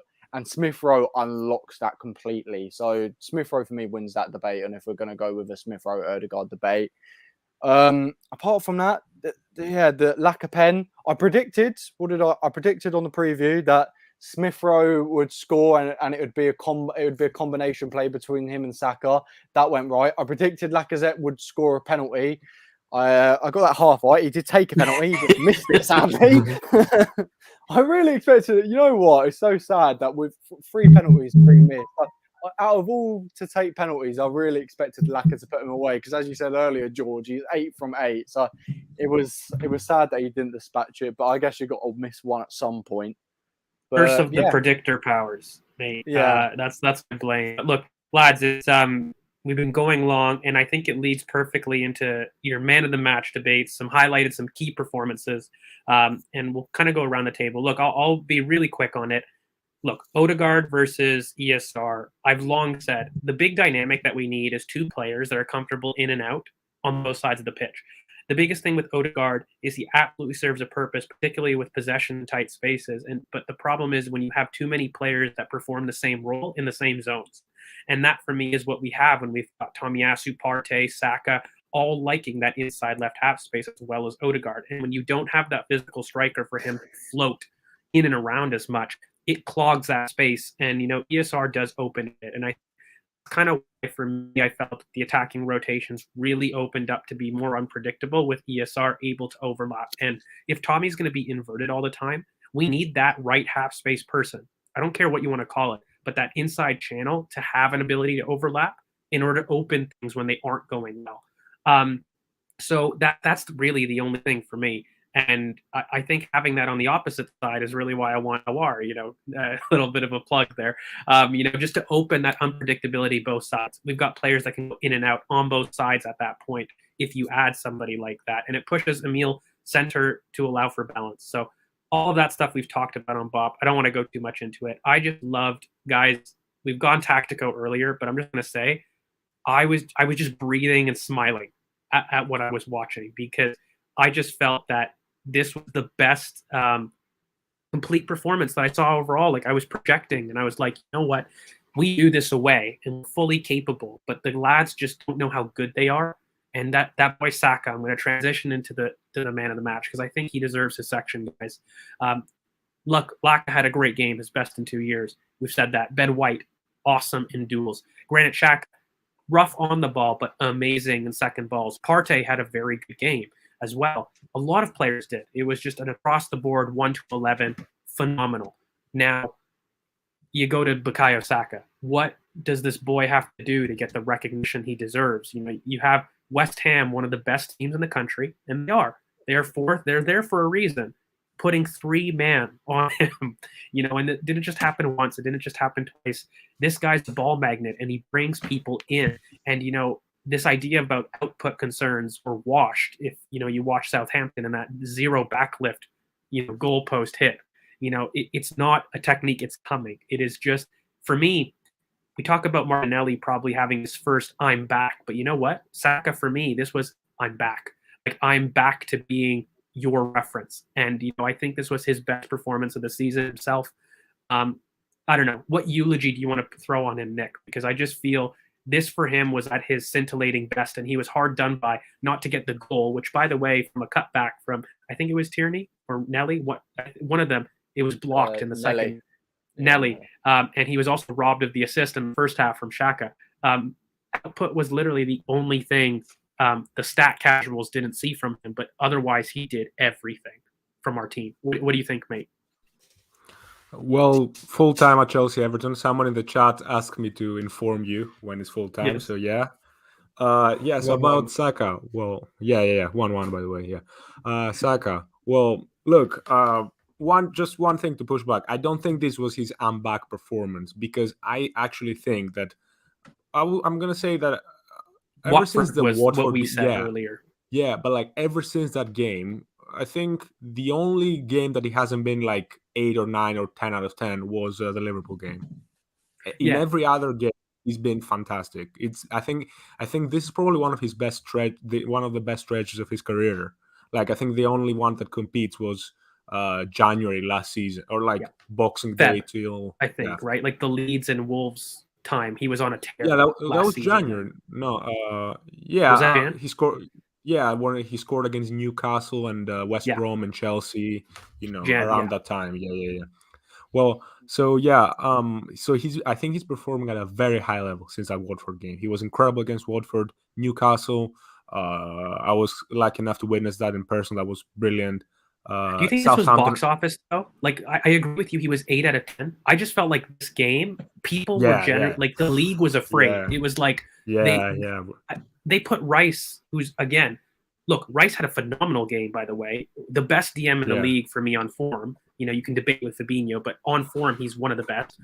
Like, he had him backpedaling and like going in and out, and I was just like, my dear God, what do we have here? Yeah, you have a point. I think it says a lot that I tweeted out at halftime that Saka is a world-class right winger, and instead of me getting cooked, I got 4,000 likes, which is like my most liked tweet ever. So I think I did that last year, and I got cooked. Yeah, and it shows. Yeah. It shows you see? Yeah. Yes. I think it shows that people really took notice. Like, that first half performance was like he was. The way there was one point where he glided through 3 players. It was unreal. Like, and I think one thing I want to point out is obviously we have to get someone overlapping. We've all known that for months. But the one thing that I think we could do to help out the situation is, we saw it a couple of times last night, didn't really result into anything. We can do what Man City does with Mahrez when, you know, hitting the underloaded side, so switching the plate side. Underlap with Tommy to give the space. Yeah, because like City don't really have an overlapping presence on the right, but they do have get Mahrez many opportunities 1v1 with very little support, and the way they do it is they They build through the left, and then when the side is overloaded, they switch it quickly, and Saka and Mahrez can attack. I think we can do it more to help him out, get a few more goals. But even then, it's not like he hasn't been getting into positions. Like, he should have scored against Southampton twice. I mean, the second one was very unlucky. He scored against Newcastle. Obviously, could have got another. Watford should have scored, and it wasn't like that. He got cancelled. He's been getting into these positions, and he's just playing at such a high level right now. He's the technical leader of that team, and he's 20 years old. It's kind of ridiculous. It's and one thing I want to point out. He started playing right winger. Like, he had played a couple of games right winger before that, but he started playing as a full-time right winger less than 12 months ago. It was Boxing Day last season. So it's less than a year since he's playing that position. And he's, like, in my opinion right now, he's second best in the league after Salah in that position. He's so good. It's incredible. You just kind of, it's, we've had Sanchez and Ozil and all those guys, but it's like, it's so much different when it's a guy from your academy. It feels like, I don't know, it feels like he's your young brother at times, you know. He's awesome. I love him. He's an extension of us, right? We do this. It's, Saka and Meal, and they do that celebration. Your heart just like, yes, just drink it and inject whatever vein you can find. And I do want to head out. Willow Curran. I want to get your thoughts on this kid, because for me, I said kind of in my tweet, essentially when I'm looking at it, mesmerizing despite Jordan rules. And if anybody doesn't know that reference, it's essentially Michael Jordan, where they just killed him and triple, double team. And whenever he got the ball, people were flooded and just hack him down. Saka is getting that treatment. They have just get him, kill him, hit him, and we'll deal with the rest later. He is getting that treatment on a weekly basis. And, when you start to look at end product, I think it's a very naive statement, because for me, if you are responsible for giving us the goal and you don't get the assist, I don't care. I don't care that you don't have that. And by the way, that's a stupid short-term thing, because like you said, Nick, he has been in the right wing role for less than a year. If you really want to be technical, within that year of Boxing Day, he played left wing back and had to go back. He switched positions on countless occasions, even in that time when he was first switched to right wing. So for me, I just think that the sky's the limit. I do think that box office will always be goals and assists, and so maybe that's why he's not slept on as much. I find ESR get more praise amongst rivals than Saka, and I think that's literally goal and assist tax. Yeah. And he's been getting assists. He's been getting many assists. Yes. That's the thing. Yeah, Southampton yesterday, but it's going under the radar. Yeah, and and I struggle to find a profile that everyone keeps asking me, George, what's his profile? I go, he's Bukayo Saka. Because look, there is nothing I've seen. I don't mean that facetiously, because there's no player I've seen have that level of football IQ, physical and spatial awareness in one. Like, when I think he's Di Maria, and then I see his ability to shrug off people that are 6'3", I'm like, Jesus Christ! And people forget this kid's also 6 foot. And when he does that, and then you see the no backlift and him being able to dig a shot out of nowhere, and you're like, oh shit, does he have ball striking too? There's when you start to count the bows, I start to think you're just a mix of 3 or 4 players, and then I'm just being like, that's unique. That is just unique, man. So I'll go to you, Willow, mate. I don't think Saka gets the credit he deserves in broader football sense, but for me, this was his box office performance of the season. I think he's had a lot of assists. I just felt like yesterday was his 10 out of 10. Not I'm back, because it's not the right word. I think that was Nelly more, but it was like, yeah, I'm the best and I know it kind of thing. Like, he was getting angry. I don't know if you guys saw, but, he was pissed at, Odegaard, Partey for not giving him the ball. Like, he was demanding receiving the ball and taking on people. And I was just like, wow, he's actually believing his hype. And that for me has been the biggest difference for these youngsters. Self-confidence, understanding that they're very good. But yeah, Willow, mate, did I miss a eulogy adjective that you want to throw in there? I just think, honestly, if he comes with that attitude against Leeds, he's going to get a brace. Honestly, he was I need that arrogance again and again and again. I want to inject that arrogance. I just to say about all of this, goals and assists and that, the guy's already got 5 assists in the league playing 1,200 minutes. That's already as many assists as he got as all of last season. He got 5 assists I in the know. league last season. He's already equaled that. He's also scored 2 goals this season. Like he's already got 7 goals and assists in 1,200 minutes, with teams doubling up on him, tripling up on him. Like it's crazy what is going on right now. And honestly, I don't even think we're reaping the rewards at the moment because 1, our youngsters have still got to get better, the other players around him, but 2, also I still feel like we need to purchase a couple players in the attacking positioning. So if you think about it, when teams are either, if they are going to triple up on him, we're going to have better attackers actually receiving the ball, so we're going to actually make much better use of what we're doing, or our forwards obviously are going to get better and be able to capitalize that a lot more, or the opposition team are going to have to stop putting 2 or 3 players on him because they need to mark the rest of our team.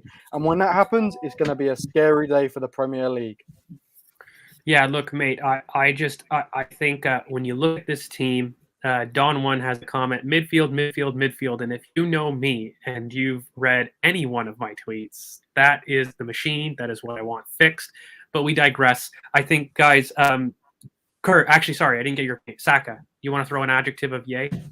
Yeah, I mean, the thing is, obviously, I agree that Saka was definitely the man of the match in terms of what we did that in this game. But there is a couple of performances we need to mention as well. I think White and Gabriel, Antonio, we all thought would.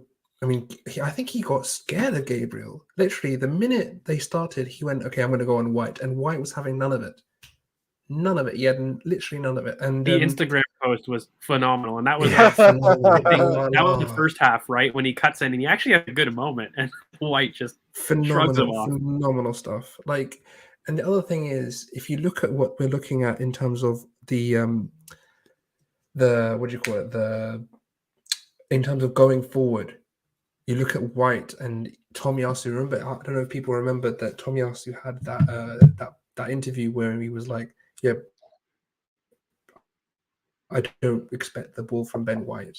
It's not a ball that I expect." Yeah, no, it was phenomenal because that was a pressure pass. Like I think that was a rare moment. I don't know, Nick, Will, if you guys saw it, but he was essentially saying, "Look, as a center back, I rarely pass to my fullback because that's one of the more pressure passes." And he's right. That's what we did to West Ham. If you're looking at it, we forced that pass, and look how successful it was, right? Definitely, yeah. Sorry, go on, Kirk. I keep cutting you off. No, it's okay. And there's another couple of performances that I don't think we've mentioned. I think we need to mention Thomas. I think Thomas had he had a good game. I don't think he had an amazing game. I think we need to understand that this is a player that isn't going to be making the same midfield bozo mistakes we've expected from midfielders in the past. But that doesn't mean, I think some of our midfielders have been such a low standard over the past that we're just looking at anyone not making a mistake. And it's like, oh my God, it's a great game. He had a good game. I think I expect more from him. But I think he's going to go into the Nelly debate with Nick later because for me, we constantly misprofile Thomas Partey. I'm sick of it. I think people don't know what we have. And that's part of the reason that you expect things. And when he doesn't do it, that's not his role. That's not him. And that's why you're left frustrated. And the stupidity, I'm going to call it, I'm sorry, the stupidity on the timeline about where he was and the slander he was getting was insane to me. But I think he goes in the Nelly debate where we don't know what we have, maybe a misprofile type of thing and debate around that because he was very good in this game. You know, in terms of Saka not doing the on the ball, Partey did it for him, and they were both great off the ball. But I would say he continued the Southampton thing. And the last one to mention is Tierney, because I think Tierney had a very. I wanted to say game. it. Yeah, I wanted to catch you off to talk about Tierney, but you did. Yeah, good man. There you go. That was the last one I was going to talk about. There were 3 of them, but Tierney. Obviously, where was that? I didn't know he had that in his locker. Jesus Christ, man! Did you know? I saw it at Celtic a couple times. Shot. Yeah, but, in terms of he scored some bangers at Celtic. I know, but it's no, why but I get pissed off that people say that Nuno was the only one. I got pissed off that Nuno was the only one that had ball striking positives because I was like, you don't remember Tierney? It's just recency bias at this point. I mean, West Brom is a perfect example of ball striking from Tierney. So there is that the West Brom in the snow is a perfect example of his ball striking ability, but. Like there is, it just took me off guard. I was like, Jesus, lad, you're not Xhaka. What are you doing? What's going on? This is mental. But great shot. The spacing is the main thing for me. The spacing for Nelly. That is what is the main thing of offensive Tierney I want to see now. It's all great having the crosses, and he's a brilliant crosser of the ball. But the spacing and the positioning across that 5 in the front, the fact that Tierney gives you that wide outlet is so crucial in our build-up, in our transition into the final third. And that is what makes things much, much more easier for someone like a Nelly. Also for someone like an Erdegaard as well, because there's not too many players centrally. Like if you had Nuno there, maybe Nuno tries to run in centrally and the zones get mixed up. Maybe it means that you have that ability to really stretch out the pitch in that final third. And I just really hope that people are starting to see that, because we now have 5 clear channels. 5 clear channels. Tierney, Nelly, Laka, Erdegaard, and Saka. 5 clear channels, and it's very, very well defined, and it allows you to crash into the box with ease, as well as come out and rotate off your inside forwards or even off your striker. So there's a lot of rotation available, as well as men to actually pack the box. You can have 4 men for each crosser on either side. So it really is good going forward in terms of what we need to be doing. Yeah, mate, like it's crazy. And I think we'll leave maybe the last 10, 15 minutes kind of just because we've been going a long time. We can do questions from the chat. As a narcissist, I want to say lol at Chelsea. I did say that they would fall off from this back 3. So I'm going to keep reminding on every poor result, and I'm going to keep collecting those points because, again, I'm a narcissist. But look, guys, overall, it's been phenomenal, right? Like I think, again, best performance of the season. No one here is essentially saying that now we're going to win the title. No one is saying that. It was just really nice to stand the test, and there's really no argument that some of the naysayers can say it was against a poor team. It was against this. Like there's no reason I can really find. It was just a dominant performance. So I'll definitely fire off to Nick to talk about a little bit of his Leeds preview, because I'm not sure if he'll be on. So I want to get his thoughts. I've been saying at BoP, we are due a 5-0, Nick. For me, I feel like this is the time, but we've left a lot of, goals on the pitch recently. Like, what do you think about Leeds? They've got so many injuries, right? Like 11 injuries for those that don't know. And what do you think? Is this the away duck that we break? Look, for me, I just want to say win. Yeah, I'd love a 4-0, but like we just lost to that Everton side a couple of days ago. I mean, yeah, let's just stay Chelsea humble. So maybe they're a super Chelsea did too, but Chelsea almost drew to Leeds as well at home. So we'll see. Maybe we need to start having higher standards at Chelsea. Who knows at this point? I think this is a very good opportunity. I think most of you are gonna disagree with me on this one. I want to go 4-3-3 against Leeds. Just batter them. I really against want I knew it was coming. Against their press. Yeah. I want to see. Yeah, I want to see ESR on the right channel, and then not necessarily. Also I want to see if Odegaard is fully fit, because he's playing a lot lately and he seemed knackered. So maybe you want Jacques left channel. No. Not generally. Yes, not this game. What I'd like to see is a bit of a wild shot, but I want to see Ainsley there.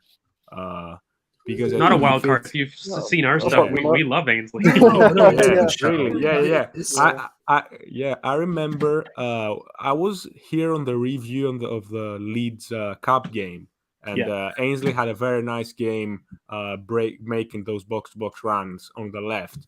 And I said back then that if we had to play against Leeds in the Premier League, I would even start him there. And I think it's a good chance for Xhaka needs a rest. He's out. He's been out for 3 months, and he's played 3 games in 9 days. Yeah. And 2 of them were 90s, right? Yeah. Yep. So he definitely needs a rest. I assume we're going to see Lokonga, but if not, I'd like to see Maitland-Niles. Ainsley. Would be interesting. Yeah, would be interesting to see Odegaard in the left center midfielder. It would be certainly interesting, but he might need a rest. We'll see. It's at this point, these are not hard games. The games are coming up, but because it's a very tight schedule, we need to manage everyone correctly. I'm absolutely panicking at the thought of like Partey or White or Gabriel picking up an injury.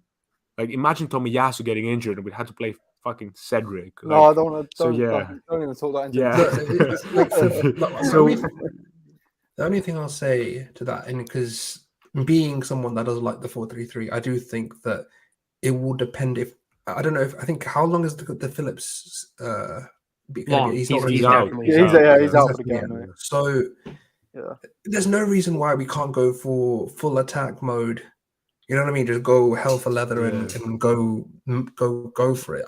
I would love to see it, but for me, I do see it being a game where you're looking to just exploit and dominate in sustaining pressure. And if you're looking to do that right now, I don't want to give them even a shout of transition.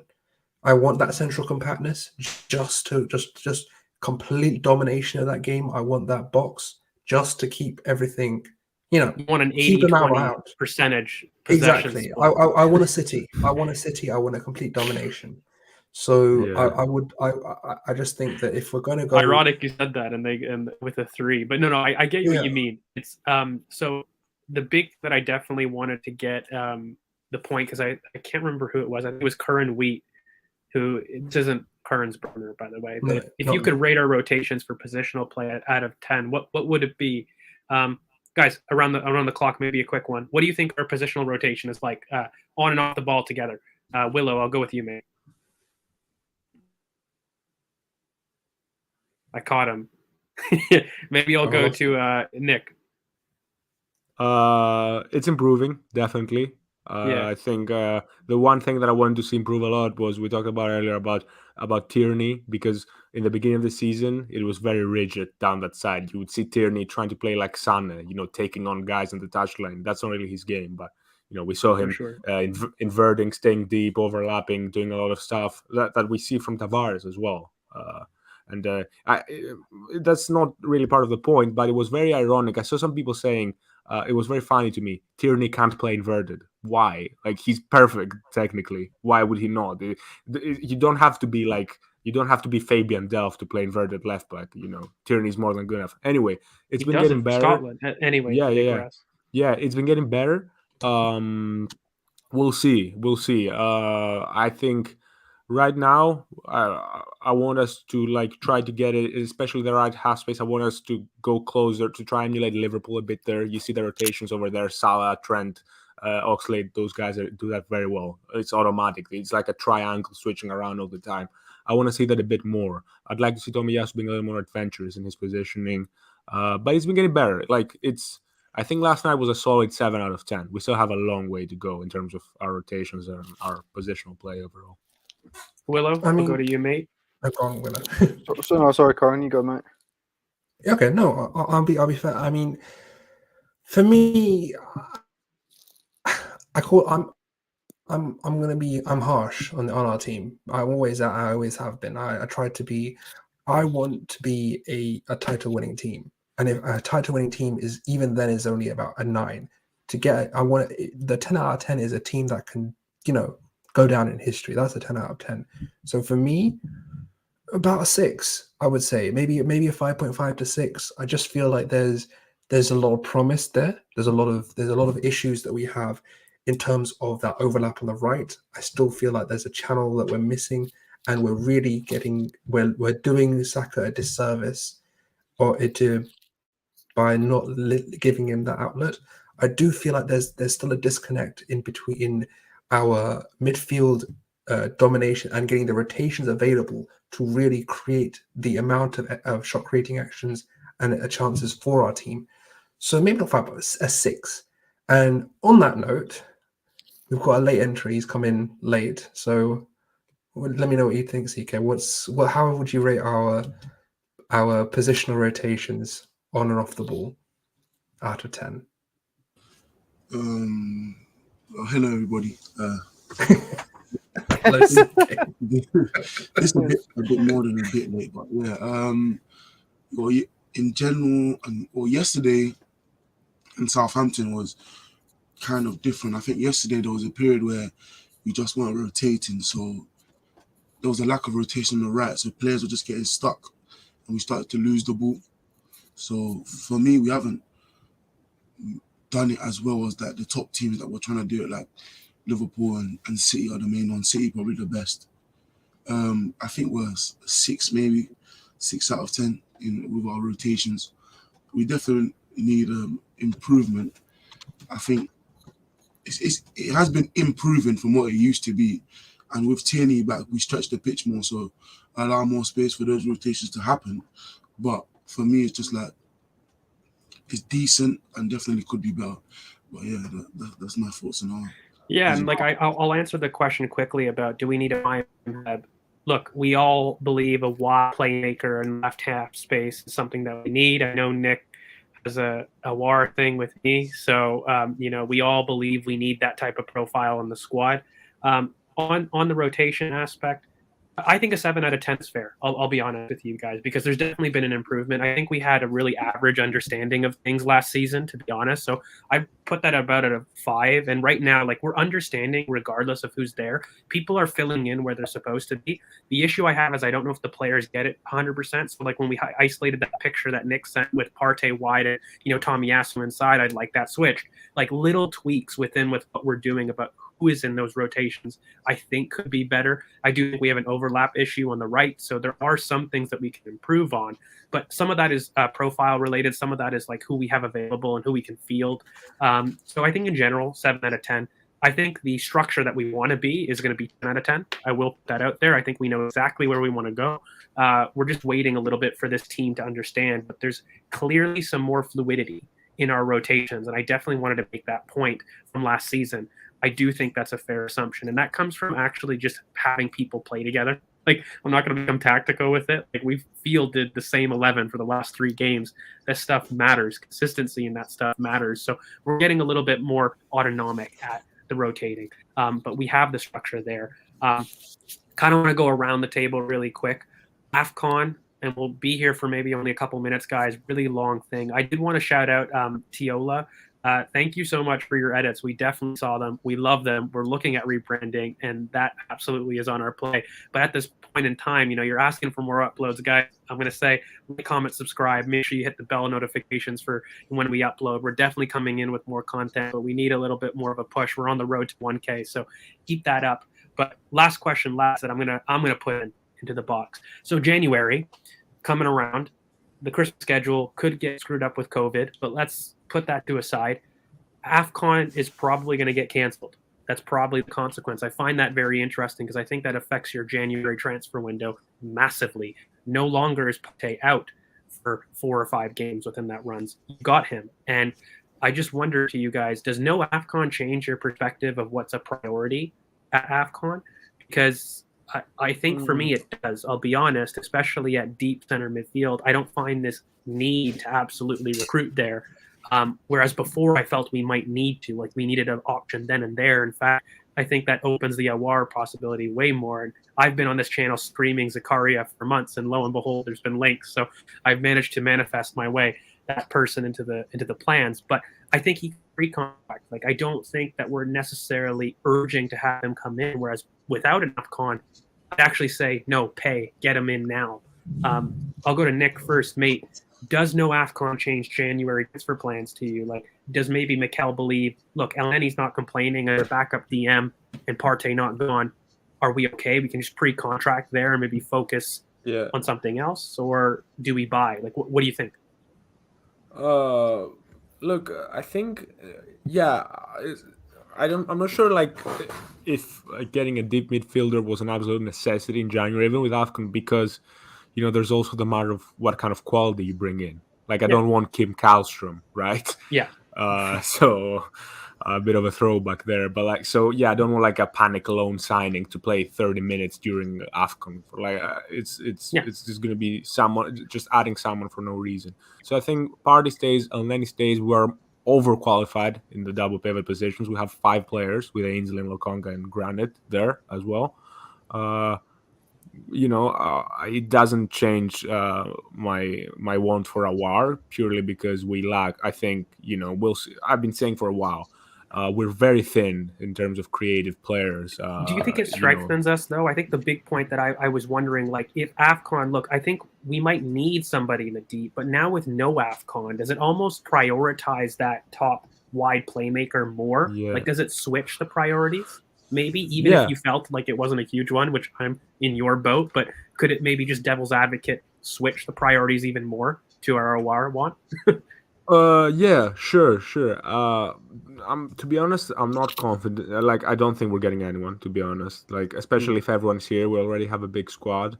I do feel I would be I would be a lot more comfortable if we had another interior / wide 10 or whatever in, because we're an Odegaard or ESR injury away from ESR's the one for me, mate. Yeah, if that happens, we have a very thin squad there. And but again, we have so many players that we don't use that I feel like for that to happen, we need to have some exits. Like Eddie doesn't really need to be here. A month earlier, like a few weeks earlier, I would have told you we don't need Laka. But then Oba started missing open chances, and now he's out of the team. So I don't know if it affects things. Like maybe Laka wanted to leave, but now he's the captain and he's starting every game, so maybe that affects things.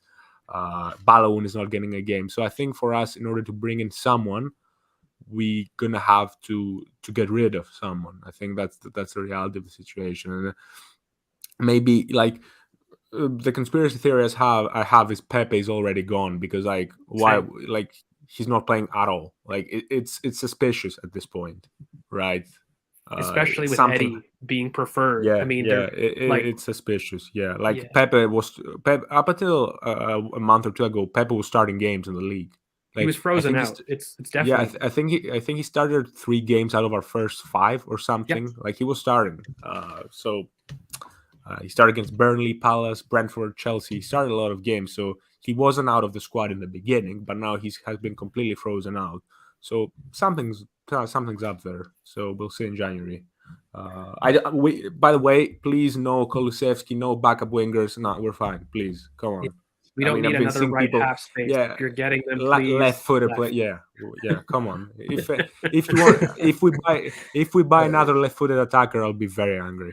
Yeah, and another Literally thing, no reason. Another thing too that Yo-Yo brings, Leno's disappearance as well. Like I know he's injured with his groin, injured, but look, I've also said on the timeline, Sam Johnson's on a free. So, like, that my window, just for people that keep asking me, because I get hounded every freaking time. I don't get it, but I've said it so many times. Sam Johnson on a free, Zakaria on a free, both pre-contracts. I don't need them in necessarily now, but, I would say get those for free and then go for a WAR. That's a 30 million January transfer window that for me seems feasible. Again, you don't need those two in right away, but those would be free pre-contracts that you can sort. Willow, what about you, mate? Like, does AFCON change things?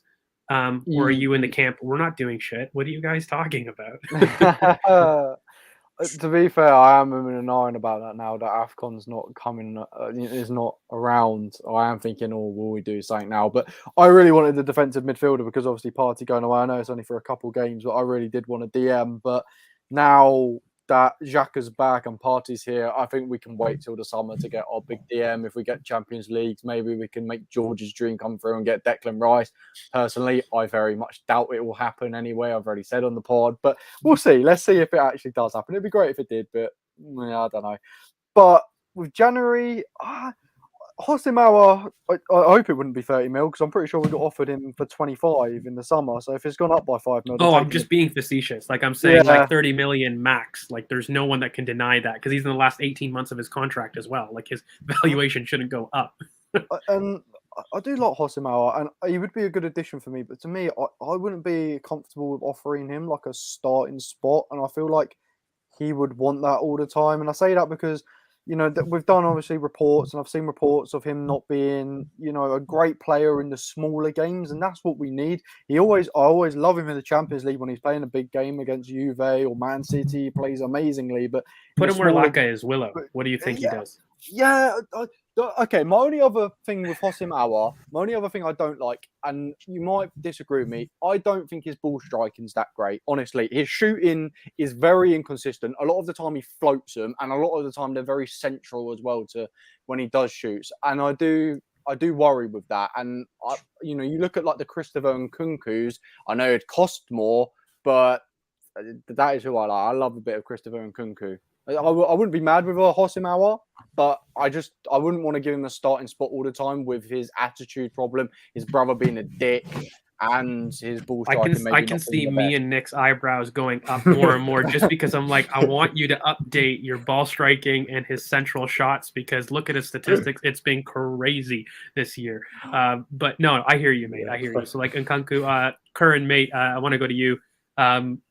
Get your Kamara bag out there. But, yeah, of course. I mean, first of all, if there's no AFCON, my priorities do not change. The main priority is Aouar. That's number one. Second of all, Boubacar Kamara pre-contract. Let's get it out there and be done with it. We all know my love for Boubacar Kamara, but the main thing for me in Jan is if we can get the likes of, I don't know, a Said out, so a Kolasinac out, or an Eddie out, or someone, a Pepe out, or Leno out, like just someone. The minute I see an outgoing, that's it. Someone's coming in. I need to see the first half of that window, and then we can see Pepe guarantees a final third entry. Are they correct? If Pepe goes, then if it's not I don't know what we're doing. I mean, get it done and let's move on with our lives and get to top four. So just to make Nick really upset, like how we even do the 4-3-3 pisses me off even more. And I've said it since Burnley review, how we used Odegaard, how we've used that system. And then you look at Hosam Aouar, it pisses me off even more. When you're talking about a defensive 8, I think, Nick, you've been a fan of Locatelli in theory of when we were pursuing him as a target. Not really. I just said a few days ago. If you saw that in a group chat, I saw it. Yeah, Locatelli made sense in the theory of a defensive 8 more so, not the name. In the role that we use Saka. Personally, yes. I don't think Locatelli, like everyone, he was getting world-class shouts in the summer. Now I haven't heard his name in a few months since the Euros. I don't know what he's doing at Juve. I don't know if he's playing. I don't know what he's doing. No, he's a good player. He's been playing, but he's not been doing the levels that he did previously at South Sudan. I don't know. Yeah, but like he has. Yeah. I think Aouar, as you said, George opens up the possibility of 4-3-3 against some of the weaker teams. So correct. Do you know what I love about it though, guys? Is you can do it in game without changing. Like we literally add a striker and we change it to a 4. It's a Nelly sub away, or even a Nelly switch. Like you just have to take away one of the defensive pivots and add an attacker, and Aouar can go from the left half space creator deeper into the 4-3-3. Like it just adds a level of fluidity and unpredictability in game as well. Like you can keep the same players, and we can go pivot to 4-3-3. It gives you a pivot like option with as ease. well. He does give you a pivot option. In a plan B situation, but he does. What were his best games? The Man City game was him and Centurions Ndombele. In a pivot with Ndombele. It's my favorite thing to quote. But like, when people say you can't play a pivot, this is the thing. So I feel like the one thing I will say that I have started to learn in terms of looking at players, we need to look at players that can do both. You can't just look at pivot specialists or a 4-3-3 specialist. This is why someone like a Thomas Souček is not good. Is not someone that I would go for, because you can't play Souček as an 8. I don't think he's defensively secure enough to play a 6. So, yeah, you're going to get basically everyone get your pens out because George is going to do the 5-yard burst thing, but you want your versatile ball-carrying progressors with a 5-yard burst that can extend it and win their 1v1 duels. We know what we need. We know that's the Arteta profile player. We don't need to keep going. Chris, I'm going to end on you, mate. Like we've been going almost 2 hours. AFCON, kind of out, does that change Jan for you in terms of priorities? If it did, like, I mean, I know we think similarly on these things, but devil's advocate, does it change things? No, for me, just get our. Obviously, Kamara's a good player, but for me, it's like with a lease in the summer, they just will end up demanding a starting spot. But with who I want, they wouldn't start. So, yeah, just get our and be done with it. Yeah, No mate. back or nothing like that, just our. And that's the thing, right, guys? So I Mush, by the way, like you're asking, would pre-contracts affect wages? No, they wouldn't, because they come in when Elneny leaves. That's the whole point of this. You know, you're looking to sell the players that are leaving with freeze, which is, by the way, Kolasinac and Elneny right away. They cover both Zakaria and Johnson contracts right there. Will they ask for more money? Yeah, that's the thing. He's talking about the inflation of salary. I doubt that they would ask more money, particularly with their injury record and they don't really have a leg to stand on unless there's a market for them. And these are two players right now that when you're getting a Champions League type of finish and those things, you can dictate. I think we forget the power that we hold being good. And I don't mean that like kind of facetiously that we were crap before, but like the idea that we become a Champions League team again, you're going to see the deals that we can do are going to open up. And so, look, lads, I think that's a big one. We've been going on almost 2 hours. I want to give a chance for Nick to shout out his socials. Where can they find you, mate, both Twitter and abroad? Because I think you're starting up your pod, you were saying again. Yeah. So obviously my ad is on the screen there. Mostly what I want to shout out is my my football website, footballidealist.com. You can find it. You can find on my ad as well on Twitter. You can find the details for that, for the website and the Twitter page. And I'm looking. We already had a pod. It's been dead since May, so we are looking to restart that right now. Me with another couple of people. So yeah, stay tuned for that. Yeah, mate. And Willow, where can they find you? The One Willow baby, as usual. Wait. We're forgetting prediction table, people. We're forgetting what happened. As we go to say bye, Curran needs to do it because, guys, he got the right score just for people. What happened, people? And as we sort that, I did get the right score, correct. And he moves into second place above Chris. Oh, I've got it here. Okay, there we go. So after game week, Kerr got his right, correct. By the way, this is unfair because Willow was out for about 4 game weeks, so just let the people know that he's got to improve the correct results, anyways, right, Will? If I speak, I'm in trouble. But yeah, no, Kurt. So that's it, and we're gonna go to the Leeds preview. Curran, mate, where can I find you? You can find me at Curran BoP as always. I did interrupt Willow, so I will shout him out again. Find Willow at the One Willow. Please follow him. He's a good kid. So let's get him up. He's got a good personality. He's a good Christina, mate, where can they find you? Thanks, Dad. CKK on Twitter. Excellent. And so, look, guys, again, you can find me at GeorgeV_AFC. Remember to like, comment, subscribe. Please hit that bell for notifications so you know when we do upload. We're going to be putting a lot more content. And again, as people in the comments, thank you so much. I know we do this a lot, but I don't mean it poorly. You know, we really are appreciative. We can't believe that we've grown this pod and people recognize us at, the games, which is crazy. And, I just, from me, we're just very much happy at how we've progressed, but we're going to a road to 1K. So make sure you share it for everybody going. We're on the up, best performance of the season. Really, really happy with that. And let's look to Leeds, guys. I hope that we break our away day duck. I still don't think that I'm going to go crazy in terms of what it means when we do, but I'm hoping for a 5-0. But wait for that prediction. It's going to come out tomorrow. We're just finalizing times. But yeah, guys, thank you so much for all of your help. And we will catch you guys tomorrow with the preview for Leeds. All right. Peace, guys.